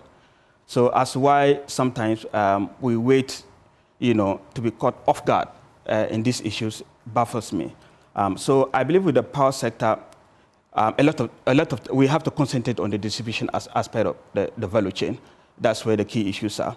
Of course, we did experience some pockets of dumsor or erratic power supply, which most of them I always say also they are avoidable, to the extent that we had lived past issues of generation, power generation, to be an issue. Now, to be confronted all of a sudden of generation issues, that was quite unfortunate. But I believe the root cause has always been the distribution. So going forward, I think we need to put our shoulders to the wheel and then tackle the distribution arm of it head on. There are a couple of strategies that we can implement to be able to do this. And I think as we go forward, we will try to look at them. So I found that caused a lot of disruptions in daily lives, in populace life, avoidable, if I may put it that way. Of course, we have, we know the thermal mix, its contribution to the entire generation mix is profound. And we know the source of it is gas. And I've always said that once you know your root cause, you have to be on the guard. You don't have to fight fire. You don't have to be on the firefighting mode. But I think over the year, within the course of the year, with 2024, we've been in firefighting mode, and I just hope that coming to the in the coming year, we will strategize to be proactive, so that most of this will be nipped in the bud. Petroleum per se, my short brief on petroleum, I'm sure we'll come back to that later. I will say that our top pump prices were high. We could have done better, Benjamin, with respect to the pump prices. Again, if you notice what goes into the price build-up. And maybe I'll just ask you to hold on there, because we'll have ample time to get into petroleum-related issues. But when it comes to power, and you talk of issues we could have avoided, avoidable issues. Yes. Can you give me, off the top of your head, the most prominent ones? Yeah, so most prominent one, for instance, if you look at the generation mix, like I mentioned, we know that 70% of it, 60 to 70% of it is coming from the thermal mix. Yeah. Hydro, we are cool. Though we could do better, but we are cool. Now, and you know the source of this generation mix is the gas, all right? That is the one that is powering the thermal mix. We know Abozi power plant is the only one, the credible one that we have. So we have to be able to ensure that we maintain uptime, running status of Abozi power plant. A turbo gas power plant. That's number one. Number two, we have other sources like West African gas pipeline. I've always mentioned that once you know that power sector or the thermal mix contributes so significantly, and you know where the driving force, the catalyst of the power sector, where it is coming from gas. So why do we live since 2015 that we haven't made any concerted effort to have another Ghana gas? And we have every opportunity to be able to do that. We lost that opportunity. That's given. Secondly, if you look at I'm sure we'll come back to the IPPs. If you look at the principle that we call the catch waterfall mechanism, what explanation do we have? And that has been bedeviled with its own problems. Correct. If you look at that one, it's a given. It's a quick win. It takes political will to be able to let it work. See, the conduit is such that if money comes into it and you don't judiciously distribute it to all the value chains, you're going to have yourself to blame. Yeah. So over the years, what I noticed... Why then didn't it work? Because like you said, the cash waterfall mechanism was set up and it is very clear. Cash comes in, instead of picking and choosing, there are mechanisms and you know what percentage should go where, especially when it comes to our independent power producers. Somehow, it was still not working. Correct. And that's why I said those ones were those I said that they were avoidable. If you look at the last bucket of DUMSO or erratic power supply that we had, it took only one IPP to turn off the power to the grid. And we had we're in DUMSO. And if you look at Benjamin, at peak demand, say 8 p.m. to 9 p.m., we are almost hitting the maximum available that we have. Yeah. Then we should know that we are sitting on tenterhooks. If there's any glitch as in gas supply, we're going to have a problem. At top gas, West African gas pipeline, we're going to have a problem. Now, the issue where I talked about the IPPs, where they come in, they are private guys. And in the business of private men, cash flow is very critical. So if the cash waterfall mechanism were to work, and they know that at the end of the day, if X amount comes into the scene, it enters the vehicle. This is the way it's supposed to be distributed. But if you don't do that, and the players knew very well that this is the amount that is coming in. Of course, ECG could do better, but even the little that is coming into ECG portfolio, if he had judiciously distributed as per the formula, as per the cash waterfall mechanism, and the IPPs know that this X amount is coming to me and it comes at the right time, I believe some of the pockets of Dumso wouldn't have it. And also our negotiation, I think we didn't do better. We could have done, we didn't do a good job. We did a poor job in negotiating some IPPs and removing some out. That was a very big mistake that we made. Because somebody like Asogli, it took them quite a long time. We couldn't bring them to the fold. If you are negotiating, especially somebody like Asogli, who has... Yes, Sona Asogli, who can produce closer to 500 megawatts. Right. If the turn of the power is going to be destructive. Yeah. So we should have encapsulated them into the initial... We had problems with but we didn't do that. Asogli. I mean, there were even times where WAPCO would also have the gas, challenges and all of that. And this created a problem. Now, some people are saying, and I think rightly so, do you think we solved the problem in 2016 when the erstwhile administration was, exiting office? Because then it creates the picture that we solved the problem, finally, and then we just had to build upon it. Then we failed to build, and we are back to the problem. Is that the reality? Yeah, I think we went to sleep, undoubtedly. How long did it take us to start to get the generation problems? We went to sleep. I have always said that, when power is given to you, you have to know that you are accountable. Forget about what the previous guy did. Probably he didn't do well. That is why the person was taken out of power. So if you come back and you spend your time complaining on what the other guy did not do, and I'm coming back to this take-or-pay issue, of our power. Yes, something else could have been done. Now, if I were the government and I come to meet something like take-or-pay, I will weigh the cost-benefit analysis. If I'm going to do renegotiation and it's going to cost me, I would rather try to commercialize it. And that's what people have not talked about. And what I mean by commercializing it, Benjamin, take-or-pay becomes a problem if it's idle, all right? Now, if you are... Because you pay anyway. Yes. So if you make an effort to keep it online, why do we keep those back? Let's say, okay, we've signed agreements that we didn't like. Of course, let's put it that way. We had the installed capacity sitting down idle. We should have made concerted effort to commercialize them. When I say commercialize them, let's make effort to bring them back online. So if they are online, the issue of having take-or-pay will not even come in. You understand that? The thing is that capacity charges come when the power is idle, all right? And you pay for that. And the reason why they sign that sometimes supply, bottlenecks or supply security, that's why take-or-pay sometimes they sign it. It's not entirely a bad idea, of course, but you need to know what you are going in for. And so we came to complain. So I thought we just complained so much about take-or-pay and left the problem as if it was okay. Only to be hit hard at the end of the day with the same. Yes, road, caught up with us. Yes, yes. So I think that was unfortunate and that was avoidable. We needed just to build upon that, but I think we failed to do that, and that was quite unfortunate. Yeah. On the IPPs, billions are owed them. How do we resolve that bottleneck moving forward? Yeah. So the quick win, I will tell you that lets the cash waterfall mechanism work, and it takes political will to do that.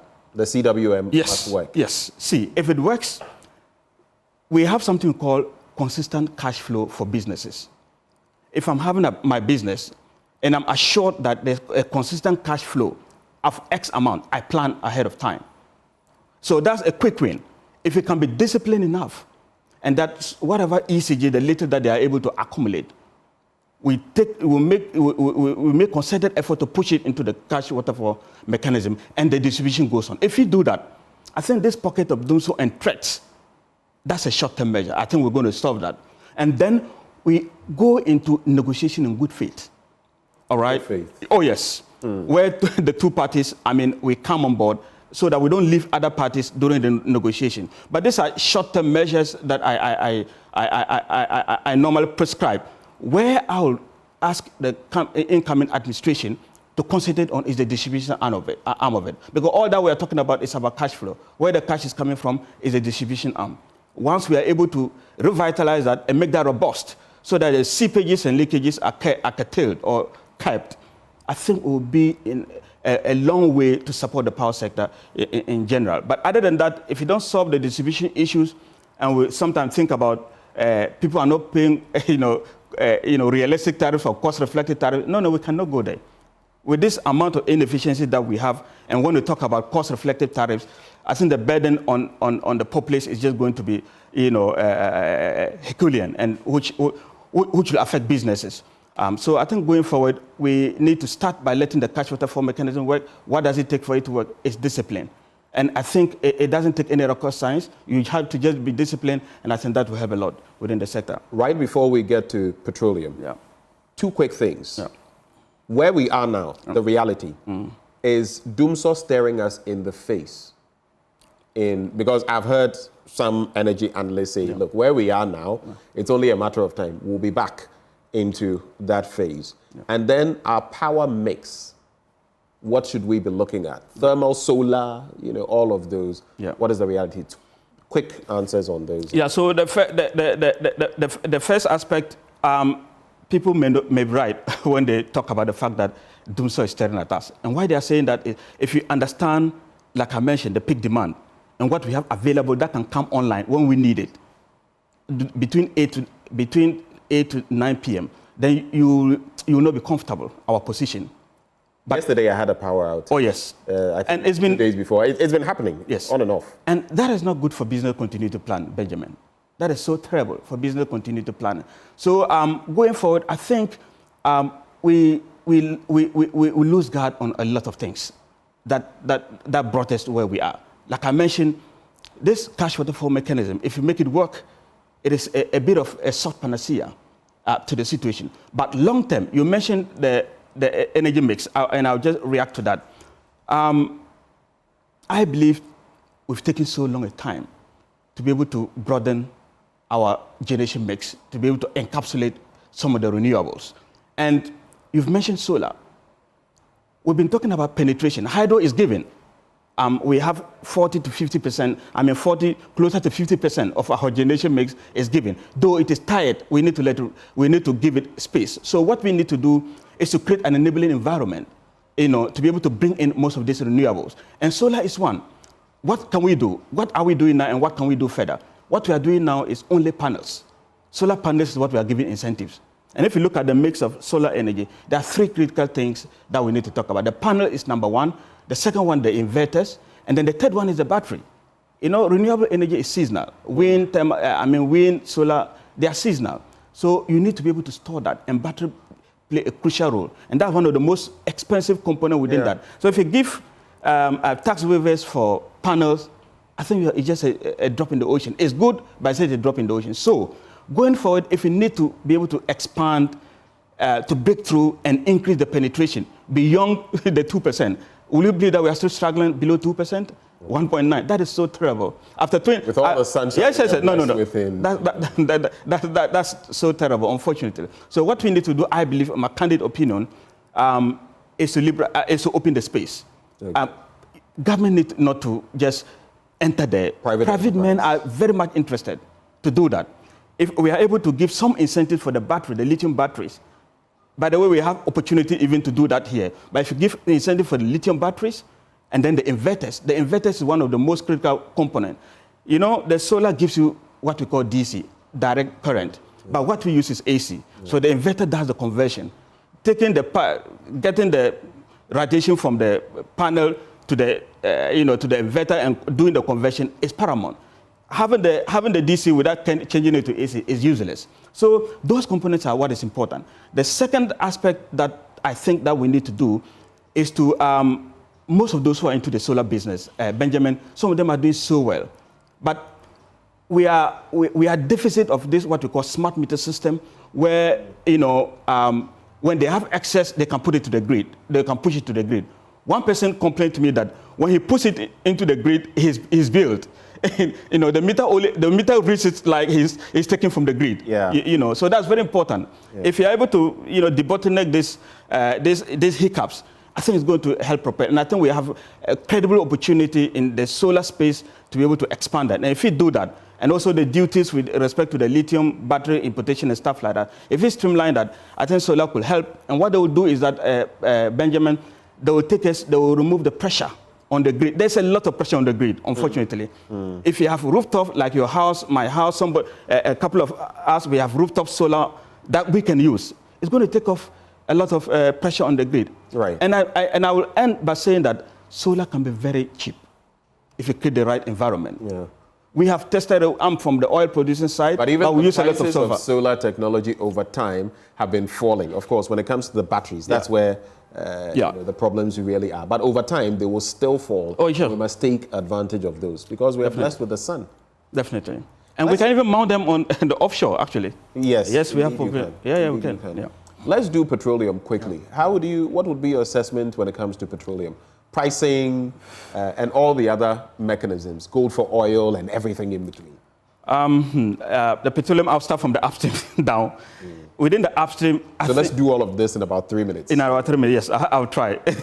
See, within the upstream, there's a lot to be done. A couple of, problems that are within the upstream that we need to debottleneck. Number one is the unitization issue. What I think the upstream needs now is investment. And what is actually preventing that investment is the environment, the right environment that is not that is not created. So I think going forward, quick wins, we need to resolve the unitization issue with E&I. Very important. Because E&I can tell you that it looks like they are only in Ghana, but their heart's not in Ghana. Since 2017, E&I... They're only in Ghana, but their heart is not in Ghana. Yes, because, this unitization issue has been going since 2021. So we need to resolve that. Resolving that will create that enabling environment to bring in more investment. That of Talo, they are our next partners. They have tax issue hanging. I think by January, by the end of this month, they're going to rule on that. Whatever the outcome may be, government should support to streamline the sector and support the IOCs, to do what they know how to do best.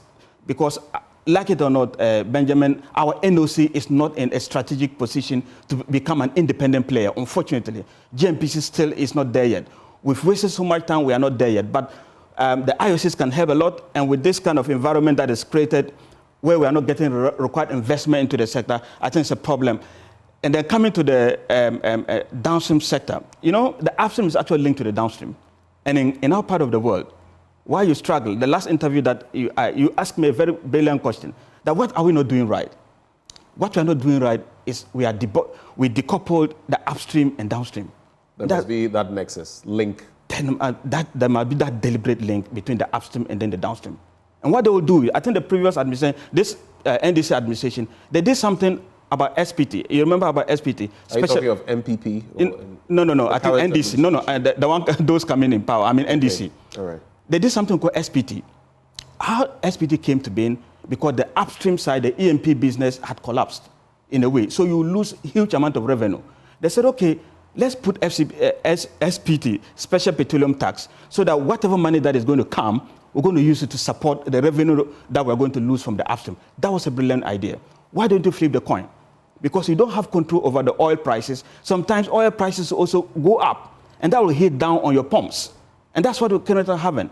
So if the oil prices are up, the petroleum product prices are up, and then you don't have a mechanism to cushion down the pump, you can't arrest your inflation. I can bet you, if you can't arrest your pump prices, you can be sure that nothing is going to be easy for you. If you look at the pump prices in Ghana today, how unhealthy are they? Very, very unhealthy. I think we could do better. I was expecting, even with the coming in of gold for oil, to bring it closer to 10. But we are not there, nowhere near. And the reason is simple, 3 things. Taxes and levies, they are still intact. The governments of the day, they've not done anything about that. And I think they don't even have the moral strength to be able to do that, to increase the taxes. Number 2 is the prevailing crude oil prevailing prices of the commodity within the international scene. It's been favorable, to say the least. What we lost control is our currency. So if you look at the pump prices that we are facing now, it's actually due to the currency. A lot of it is because of the weaknesses in the currency. So we came with gold for oil to be able to solve that. Look at the time we implemented the program. When the program came, some of us wholeheartedly embraced it. Because if you are spending over 350 to 400 million US dollars, Benjamin, greenback, you are not the custodian of this greenback. You spend this and you expect your currency to be stable. No way. You will struggle. So if you have a program that you can take that hit, like gold for oil, that was brilliant. But when it came to implementation, we flopped. The implementation strategy of that vehicle that was supposed to have taken that hit off the currency, give the currency breathing space, we failed miserable because we didn't implement it well.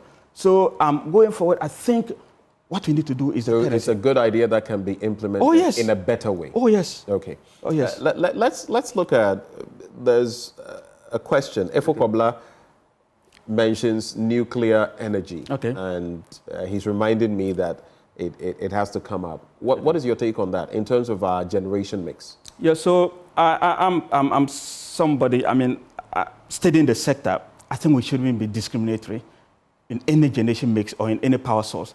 And I've always rooted for nuclear. And the reason why I rooted for nuclear... Can Ghana handle nuclear?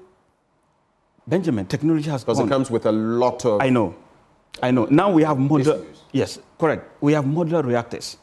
It's just getting the right technology, that is all. Okay. The only problem about nuclear is the containment in case of a meltdown. And I can tell you that a lot of technologies we have a lot of technologies advanced to be able to contain that. So there is nothing wrong about nuclear. Okay. We only need to make sure that we have, cogent containment measures that is proven, especially that is authorized by International Atomic Agency, IAEA. Okay. If they authorize that, I think we are good to go. So I think nuclear is excellent. We need to embrace that. And we can't have the goal zero that we talked about if we don't have nuclear in the mix. To achieve net zero by 2050, nuclear will play a crucial role to do that. All right. Thank you so much, Dr. Yusuf Suleimana. He's an energy strategist and CEO at Eureka Energy Solutions. He joined us for a conversation. Let me salute one more time the gentleman who's been fitting me out for a good part of this year. I'm talking about Ciro Africa Mudasiru. You can reach him if you like what I've been wearing in the course of this year.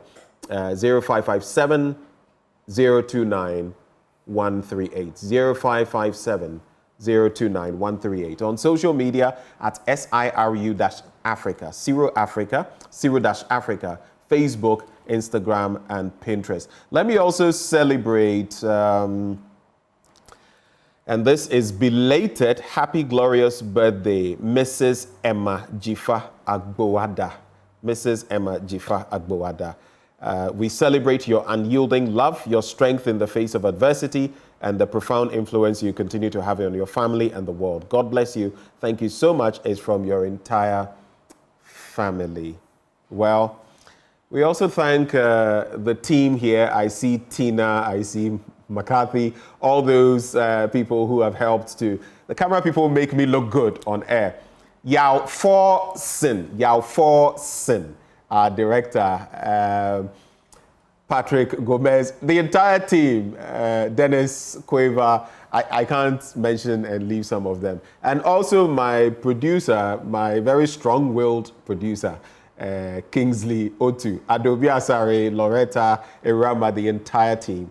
Thank you for doing this. Of course, we'll also take some rest, and Sweetie Abochi and her crew will be in from Monday. From us to you, we're so grateful that you've made us a part of your year. Happy New Year in advance. God bless and keep you. My name is Benjamin Akakpo. Have a good day.